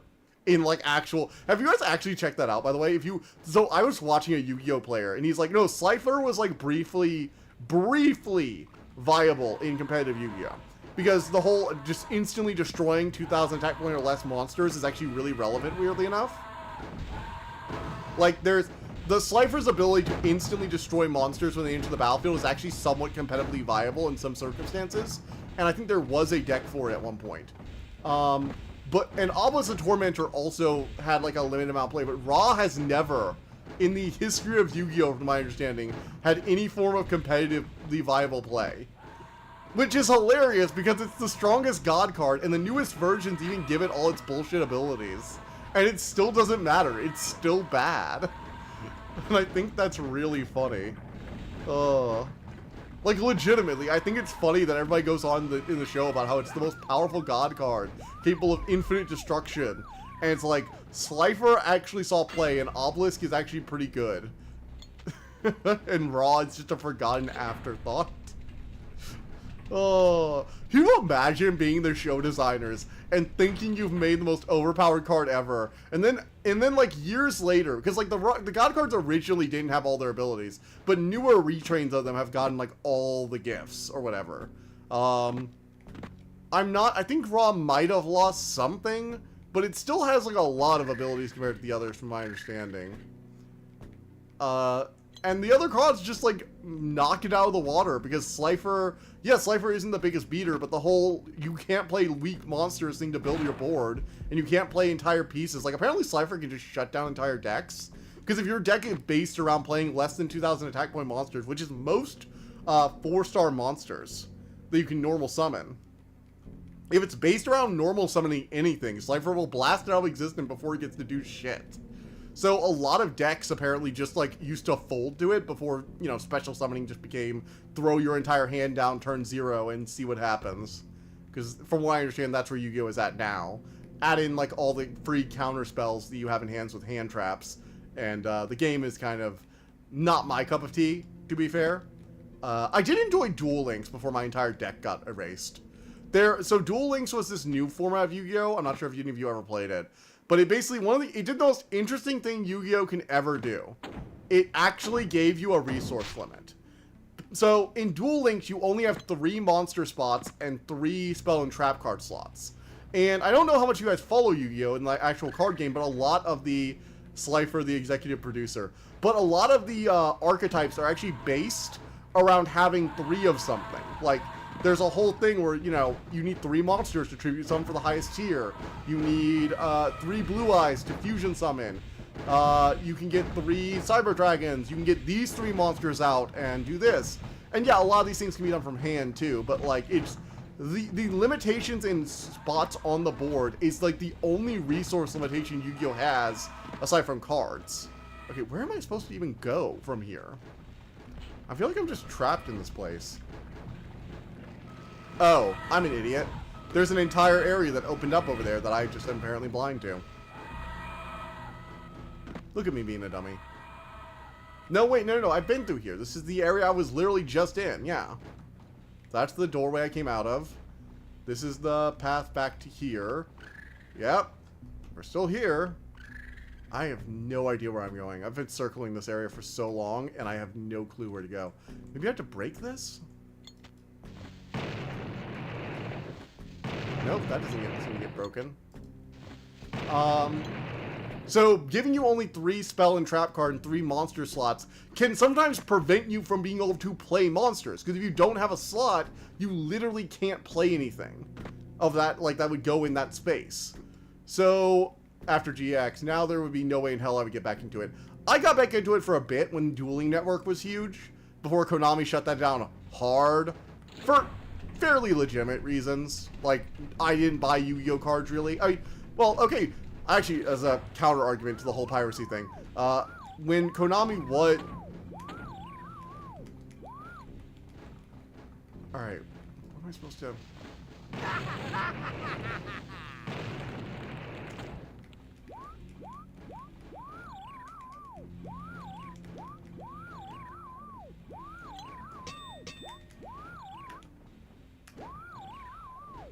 Alright.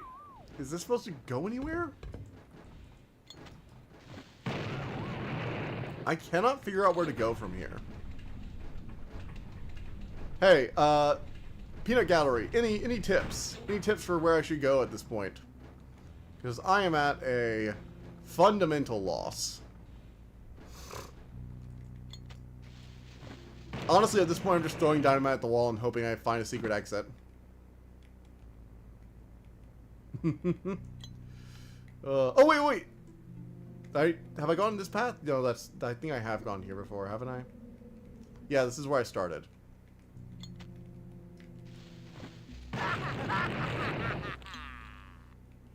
The radio contains Faustian secrets. COD zombie Easter egg hunting begins. Oh, gods. Oh, no. Oh, no.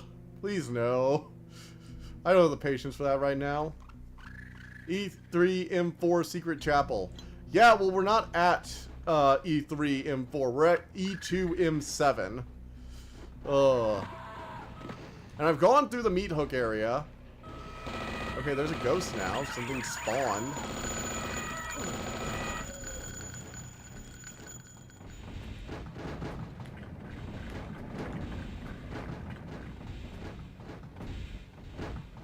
So I go through there, and I just pop out over there. Unless...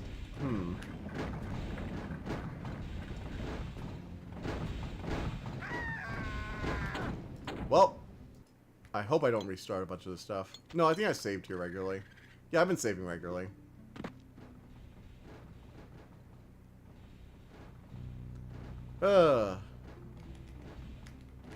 Too bad, because that's the nearest secret exit. Well, I don't know where to go in this level. It's E2, it's E2 map 7, Battles of the Earth.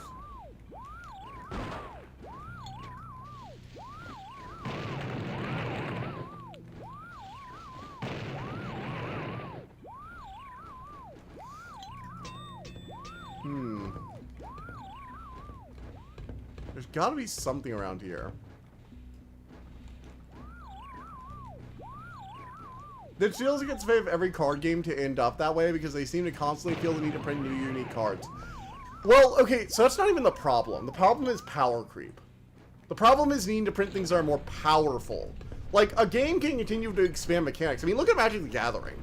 I mean, maybe a bad example, but there are Magic cards from the first set that are more powerful than anything in the modern set. Like, original duels, the Power 9, fuck it. Fireball is still, like, really good rate for what it is. Channel is insane. And even the early sets still have cards that are, like, ridiculously good. And they also have they separate their cards in different time zones. Now, Magic has its own problems. Their obsession with online play is, like, killing them, in my opinion.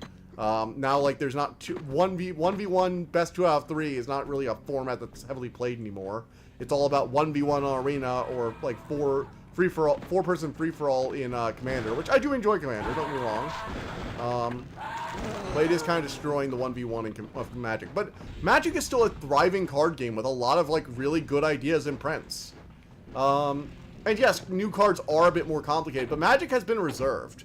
Like, compared to most, I know Magic, Wizards of the Coast, and Reservation, and, like, actually being reserved and somewhat economical with their usage is, like, almost alien term. But it's actually true. MTG needs 2 paragraphs on everywhere. First off, yes, but Magic the Gathering has also been going on longer than most card games combined. Like, most card games don't last 2 years. Magic lasted 30. And it really only started getting overcomplicated in, like, what, the last 5 years or so? 25 years is a pretty insane card game. I feel like most other card games can't last that long. I mean, even if you want to say, like, Mirrodin was the start of the end, it was only the start. And, to be fair, Mirrodin kind of, like, sucked because of the artifact lands. Once you get Affinity out, things get better. And it still gave good cards as far as not reserved. You have Stockholm Syndrome. I'm saying they're reserved compared to other card games. Also, they're not reserved anymore. Wizards of the Coast used to be reserved, is what I probably should say. Back in, like, pre-2010, pre-2015, whenever Commander started getting its big push is when I feel like they kind of fell off the bandwagon. And that is actually technically before I started playing, by the way. Now, they really fell off with the Modern Horizons sets. I will say, I will be honest, for as much as I like Modern Horizons 1 and even 2, Modern Horizons sets have done some fucking damage to the game. Holy fuck. They have kind of destroyed Modern for me. And most of the older formats in general, because they created rotation in older formats, which is not something that should happen. But, oh man, I don't know I have no idea where to go at this point. Alright, so let's try and look in here. Maybe there's like an exit here I'm not seeing.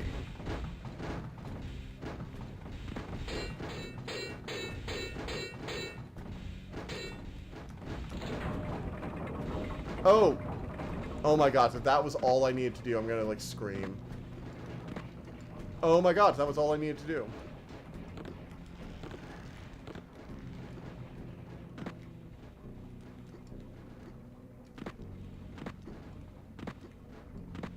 Holy shit, this was all I needed? Really? Wait, how do I use those? There's gotta be some way of getting up there. Maybe I have to, well, turn these all off.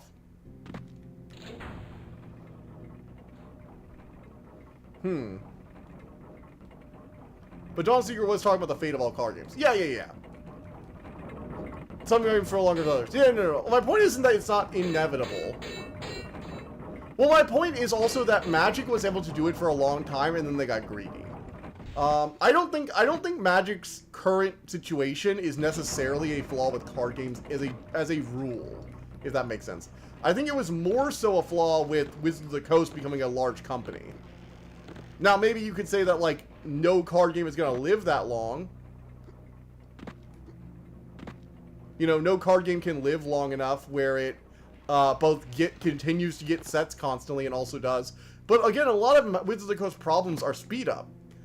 Which is actually where I'm going to my other point, is that I think Sorcery has a chance. I think Sorcery has a chance to be really good. Because the thing with Magic in particular is still bad. Fair. Well, I get what he's saying, is that any card game is doomed to the inevitable death by power creep. However, I don't think power creep is as inevitable as you think. Because it's also just, like, accelerated by other factors. So, Wizards of the Coast decided they wanted Magic to make chase rares. And by doing so, they destroyed the ability of the game to long-term be effective. If that makes sense. Or be an effective card game. What the hell is this thing?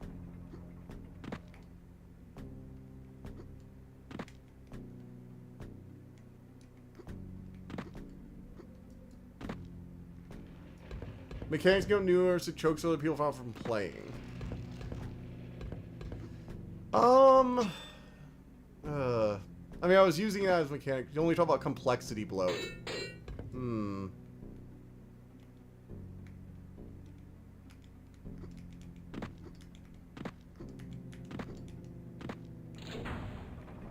Okay, that's a valid point. But, like, how much complexity is too much complexity? Because I feel like that also, like, depends on the player. Like, complexity is... I mean, yes, there is a certain point where complexity starts to become toxic to a game's development. But a lot of card games usually subvert the complexity thing by having mechanics that are isolated to specific sets. Like, yes, Magic can be a complex game, but a lot of its complexity is heavily restricted to individual sets. So, like, you only need to really deal with a certain number of abilities or effects in a game of Magic at a time. Like, I don't think Magic has gotten too complex. I think there's been a lot of power creep, but I don't think it's gotten too complicated. The main problems I have with Magic at the moment are they basically killed single 1v1, and they, and the power creep has constantly made new cards for the things you grab. They're not even, like, that complicated compared to other games. Like, Magic is still something new players regularly pick up, and crawl on that meat hook. Crawl on the meat hook, okay. Yeah, like, Magic has, like, an internal rule set that functions very well, and for the most part, people kind of vibe with it immediately. Now, granted, it's also moved to more casual formats like Commander, so I don't have a lot of examples of how newer sets work on a competitive level. But I've, like, checked out the meta, and the meta isn't really doing things that are more complicated than old decks. They're just doing it faster. Or with, like, cards will do things they used to need 2 cards for. But it's not like it's doing things that are more complicated. Like, Yu-Gi-Oh! Is this, like, labyrinthine web of bullshit, it feels like. What are you doing? I was waiting for the meat hooks to come back, but I thought I pulled the lever. I didn't. I didn't pull the lever. I didn't pull the lever. Sorry, I got distracted by the Magic talk. I don't think Magic has gotten too complicated. For as much as, like, cards have a lot of effects now, most cards are not that complicated. They're still doing the same things they were doing for a long time.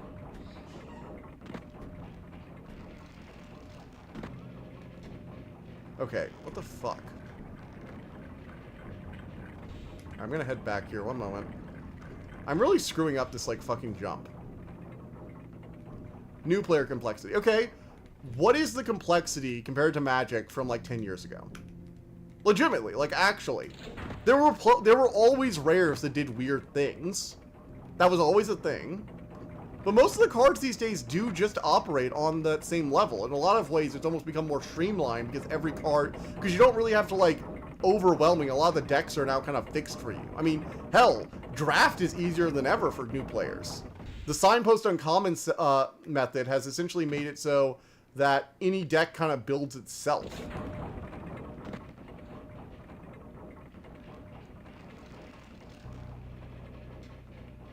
BRB, getting guides so you can progress. I'm crouching, it's just, I can't move on it. I can't actually, like, get up here, lol, draft. No, but seriously, draft is, like, a really good way to get new players into the game. And when like, yes, I started via Commander, but I also started via draft. Like, draft is extremely new player friendly, and that's where most of the cards are now. And Commander is pretty easy to get on board once you play draft. Your life total goes from 20 to 40. You have 100 cards, you only get one of each, and you have a Commander card. That determines what cards you can play. Look at the mana symbols on it. That'll tell you how to play it. And bam! Oh, by the way, there's this thing called Commander damage. 21 damage from your Commander is total. That's like the newest edition of rules, so if you know how to play draft, you know how to... Alright, what is the fucking rules for this shit?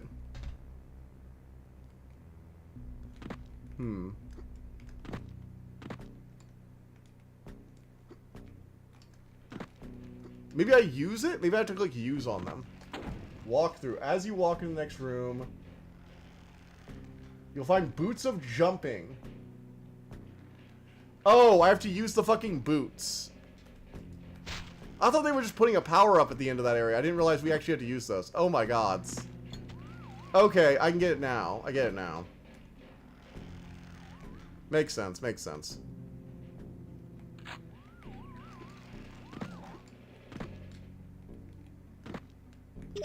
Okay, we have boots of jumping.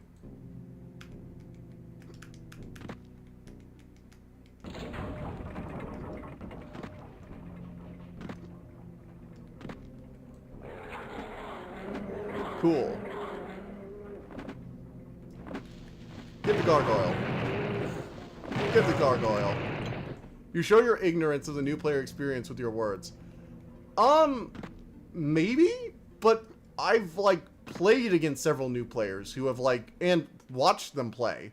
I haven't necessarily been the ones to teach them, but I have been a opponent in several new player draft experience. We have lots of new players who come in.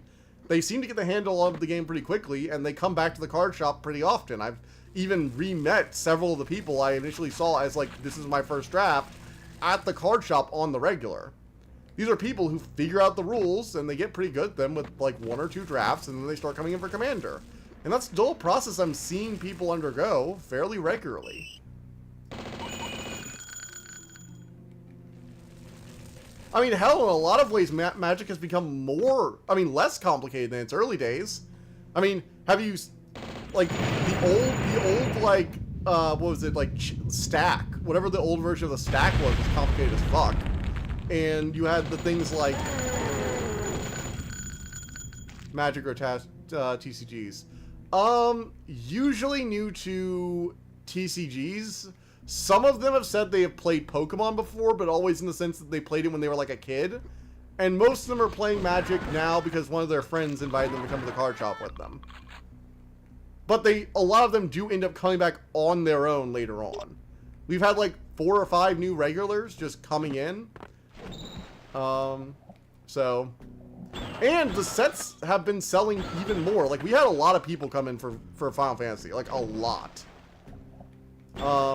Unlike Yu-Gi-Oh!, which is dying. Like, Magic is actually doing pretty well when it comes to attracting new people. I hate the current state of it because it's not focusing on, like, legacy formats and, like, 1v1, 3-round standard tournaments, but that's not what people are coming in for. They're coming in for draft, and they're coming in for Commander, and those things seem to be doing very well at the moment. Commander has a lot of new options. Commander also doesn't necessarily need to make the game more complex to do it. They just give a new tribe something, or they make a slightly better Commander for that tribe. in a lot of ways, Commander has kind of prevented like a lot of the complexity bloat because, well, a lot of new commanders don't necessarily need to be like, first draft, so they played Magic before. It depends.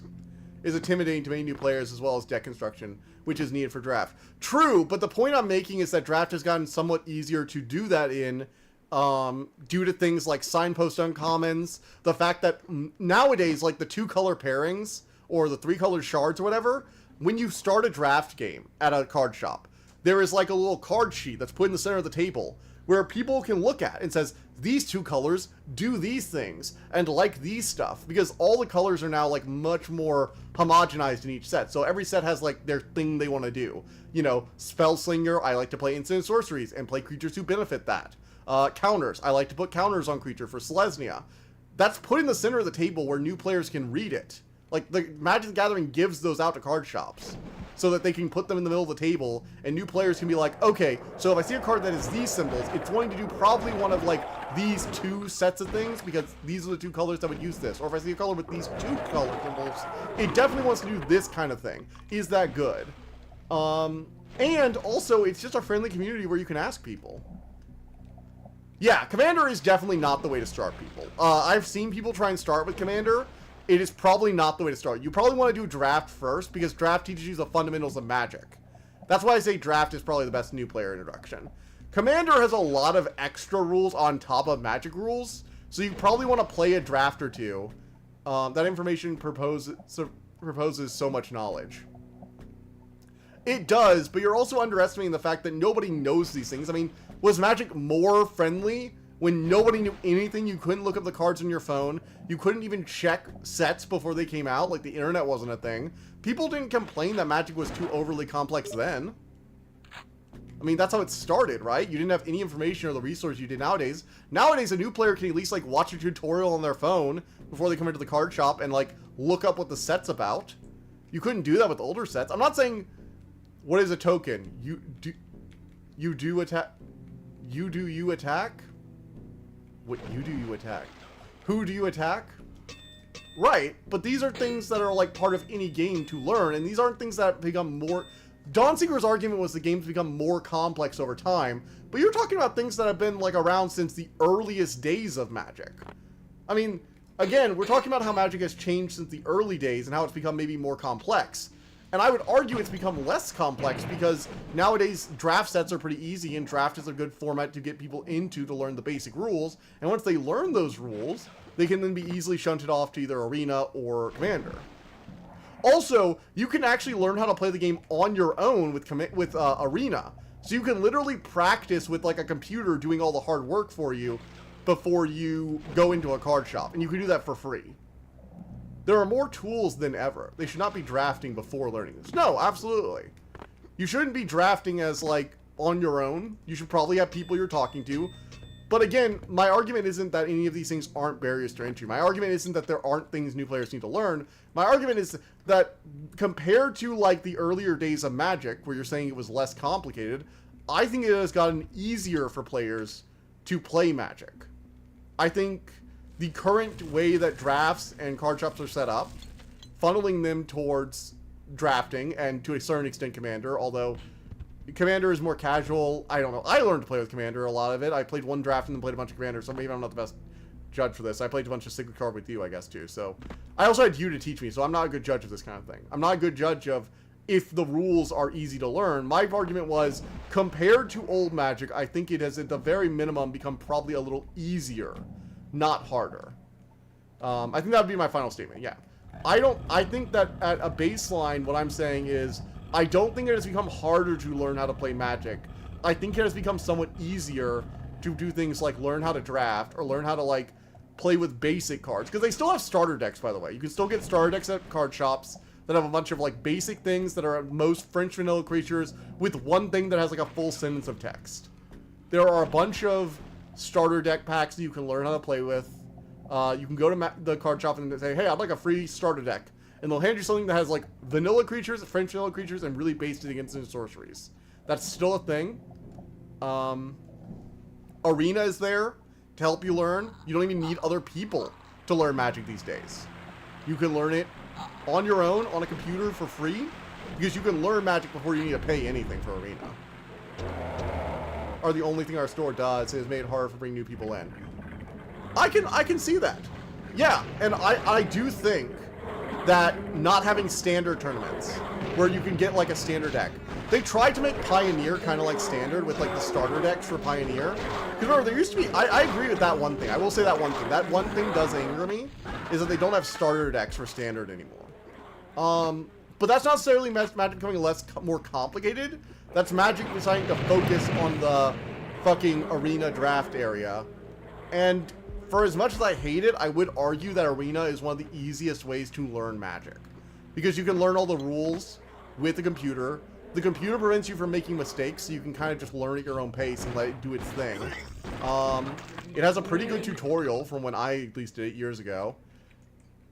Again, my point is, going back to John Seeger's original argument, my point is, I think it is easier than ever to learn Magic, but I think Wizards of the Coast has on their own, without the effect of complexity necessarily being the problem, made the game a worse game to play for people who are already enfranchised.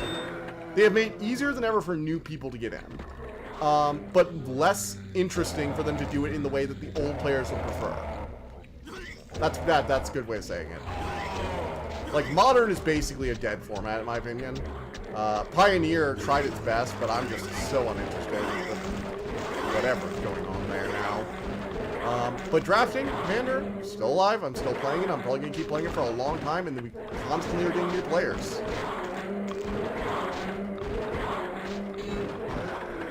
So I don't think complexity is inevitable. I don't think the... Oh, okay, you're right back? No problem.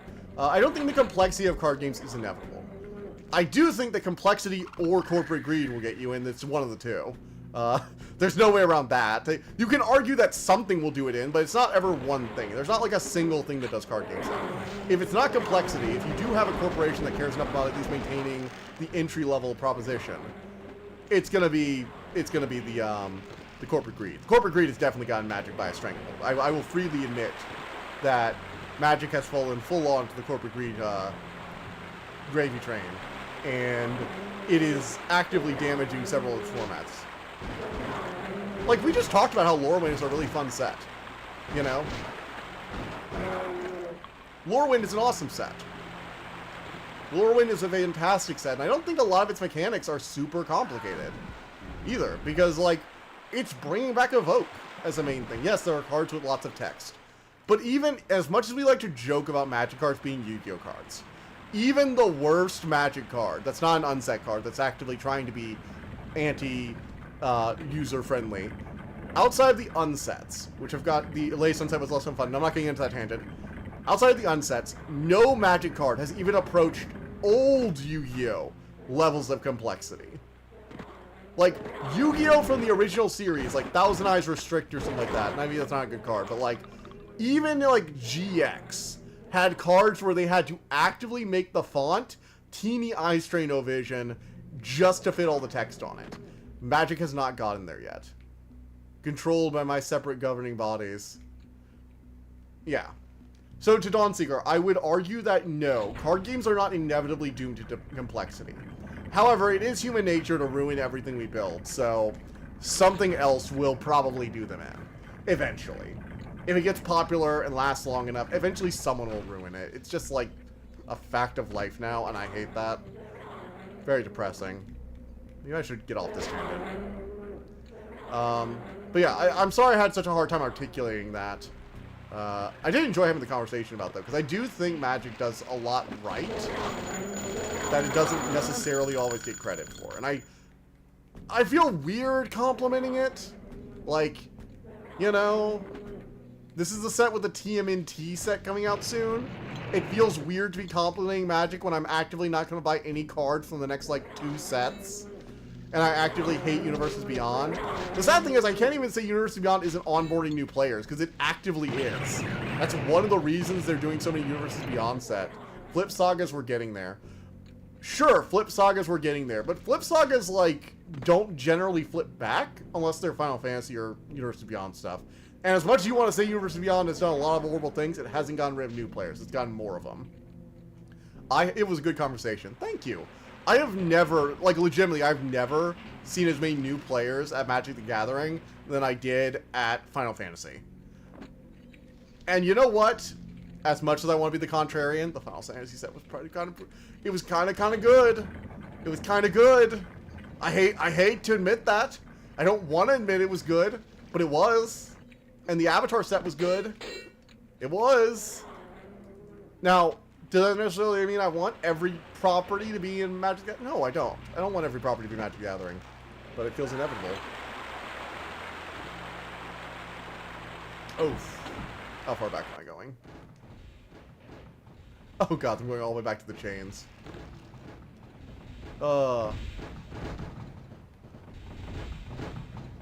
Yes, flip sagas, but you have to understand, Frederick, flip cards were already a thing, and yes, but still hasn't gone to Yu-Gi-Oh! I would argue even that it's still not gone to Yu-Gi-Oh! Yes, Mirror Breaker is one of the, but guess what? Each of those things is fairly easy to understand. You might hate that, but each of those things is fairly easy to understand. Give me an effect that is complicated on that card. Yes, it does a lot of things, but it does them at separate times. Those times are demarcated by the flip, which double-sided cards have been for a while, or the saga, which sagas are fine. The only complicated thing about sagas is the whole main phase thing, where they do on their main phase, not the upkeep, which is a little bit different than how some other stuff does. But then you have to say sagas are bad, and I don't think anybody's going to say sagas are bad. They were pretty cool design. It is a lot of text, it is. But like, it's doing one-off things that aren't complicated. It's not like a long, rambling effect, like Yu-Gi-Oh's nonsense. Have any of you seen some Yu-Gi-Oh cards? Actually, you wanna know what? I'm gonna grab a Yu-Gi-Oh card. Longest text Yu-Gi-Oh card. It does do a lot, 100% though. It does do a lot. I'm not denying that Kiki... And you know what? I don't even like Fable. You know what? I'll agree with you even. I fucking think that Fable of the Mirror Breaker is a fucking terrible card, and it took over a bunch of standard formats, and I fucking hate it. But Frederick, is it this nonsense? Is it this? Look at this. At least you can read the other card. At least the other card can be read. Or you have this thing that doesn't even have the benefit of 2 text boxes. Or this. Like, have you seen some of this bullshit? Yu-Gi-Oh! Is still the worst. That's just a lot of individual effects. Fair, but at least the other one's readable. Alright, fine, I'll retract the individual effects thing. At least it's more readable. You can clearly read it. And it doesn't ever try and do all those things at once. It's never trying to do all those effects at the same time. Ever.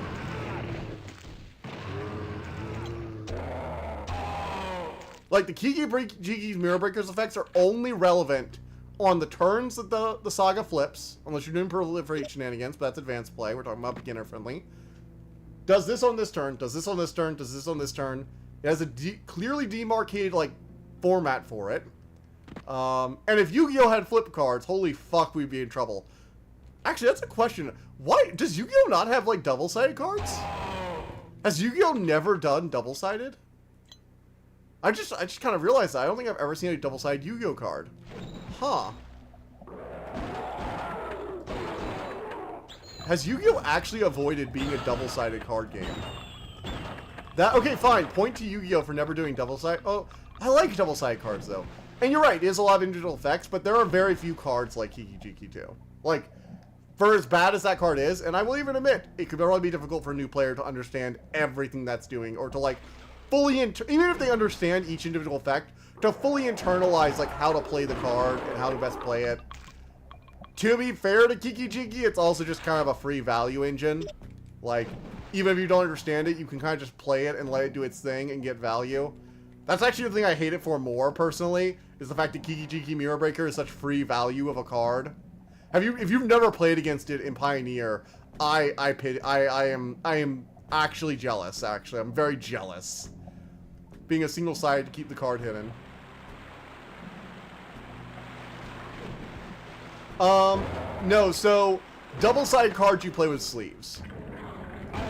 And at this point, sleeves are just a thing. Also, they packs come with these like dummy cards where you write the name of the card on it and you put that in your deck, and that has a magic back to it. The Magic has ways around that. Card shops get stuff for free. They get like lots of those tokens, and they usually, my card shop at least collects the double-sided tokens and gives them out to people if they need them. And you can also just sleeve your cards. In fact, our card shop even has sleeves for free that you can borrow. So sleeves are always available. That's not a problem in my card shop at all, period. They have sleeves people can borrow for like the night. They have several sets of them, and you give them back at the end. Hell, they even let you sleeve up your commander deck if you want to like play commander and you just haven't sleeved it yet. They'll let you borrow a full 100 set of sleeves for a night, and yeah, it's a whole thing.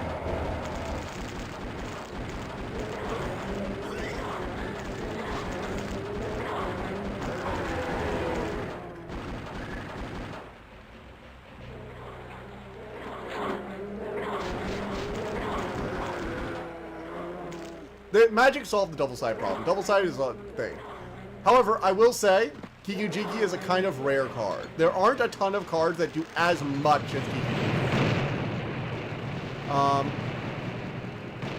Now, Final Fantasy was pushing it. Final Fantasy was a very complex, high complexity set. I mean, you just take the card out and flip it over. Or you play with the dummy card that has the name of it written on Sharpie. It's like a card with like a name title and like you slot for you to write the mana value if you want. And then you just have the card unsleeved off to the side that you can flip over. Trust me, I played a werewolf deck. It's actually not that big of a deal. There are tons of people who played Innistrad. Innistrad's even one of like the best sets, honestly. It was all about the double-sided. I will go to bat for the double-sided design. It's not something they should do every set. They are doing double-sided a bit more. I think that they should do them a little less. But I don't begrudge the occasional double-sided card. I don't begrudge that. I do think that when you do it, it should be like a major part of that set. It shouldn't be something you just do randomly in the middle of a set.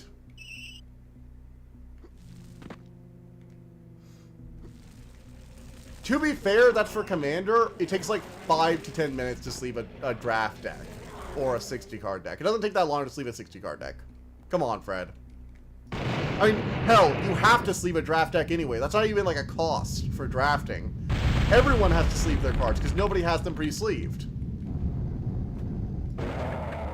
Come on, good faith arguments here, Fred. I will take the good. I will say it's good faith for Commander. You probably aren't borrowing sleeves to do Commander. Probably not. There was that one guy who did it, but that was probably an exception. The only reason I even know about it is because I know one guy did it. So, it's not something that happens often. I know. Yep, you said Commander decks. Fair, I said Commander decks. That one I will give you. That is a good faith argument. No, I'm saying Commander, you're probably right. You're probably right. Commander, that was stupid. Although, again, I've seen people who do it. I've seen one guy did it, but yeah, I probably wouldn't want to sleeve up a deck and just to unsleeve it immediately. That would be a pain in the ass. Plus, the sleeves don't feel right until you've had them for a while. Hey, that actually brings me to another thing. Have you ever had, like, the whole thing where your sleeves just don't feel right until you played a few games with them? Like, there's still a bunch of air in them, you know? I was joking with the other day because somebody had, like, newly sleeved cards, and I'm like, yeah, they don't feel right until you get all your nice hand oils all over the outside of the sleeve. I kind of said it as a joke, but it kind of feels right. Like, you kind of have to break in sleeves before they feel good, you know? They have that, like, bloated, bubbly feel when you first put them on. Do you know what I'm talking about? I think you get it, right? Yeah, probably. But no, you're probably right. You're probably not sleeving up new Commander decks every time. Just because they have them doesn't mean you're going to be doing it. But it's there as a thing they do. Or will let you do. So, you know, no. You don't know what I'm talking about, really. You've never had that thing where the deck feels different, like it feels a bit more compressed after like the first few games? Maybe it's because I double sleeve it fairly often now. I've gone into double sleeving a lot of my decks because I play with double-sided cards, so I do double sleeved, so they're still in the sleeve when I take them out. Those inner sealables have this like really bubbly feeling. You have to like kind of press out of them over a few games.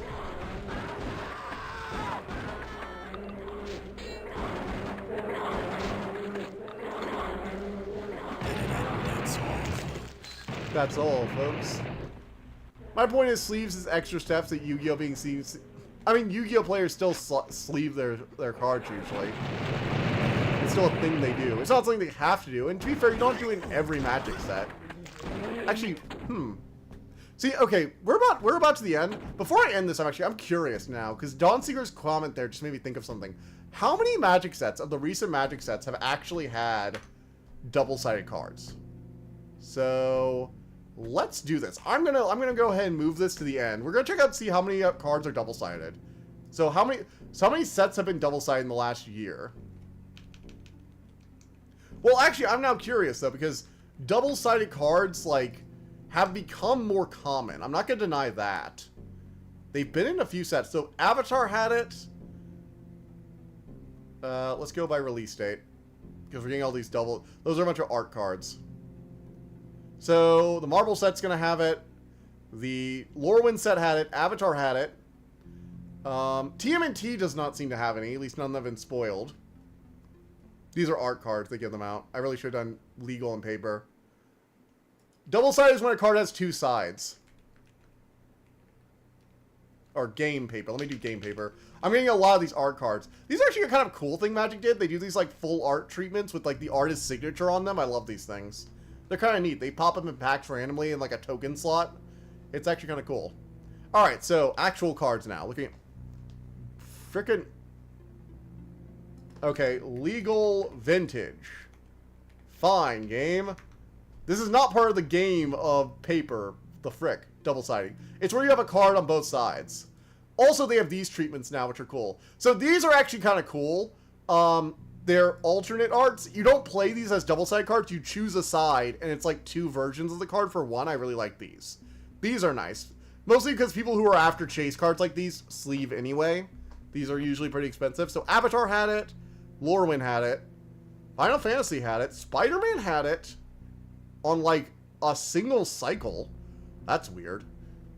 Holy shit, has it been in every set? Okay, maybe this is more of a legitimate... This might... Wait, no, these are only in the collector boosters. Those are only in the collector boosters. Okay, so Dragons of Tarkir didn't have any. Dragons of Tarkir didn't have any. These are only in the collector boosters, I think. So, Tarkir and Aether Drip didn't have it. So, I mean, that's still like... 2/3 of the last year's sets had double siding in them. 2/3. That's a lot. That's a lot, okay? Well, it does. There's these. There's Transformation. Transformation cards have always been like a cool thing.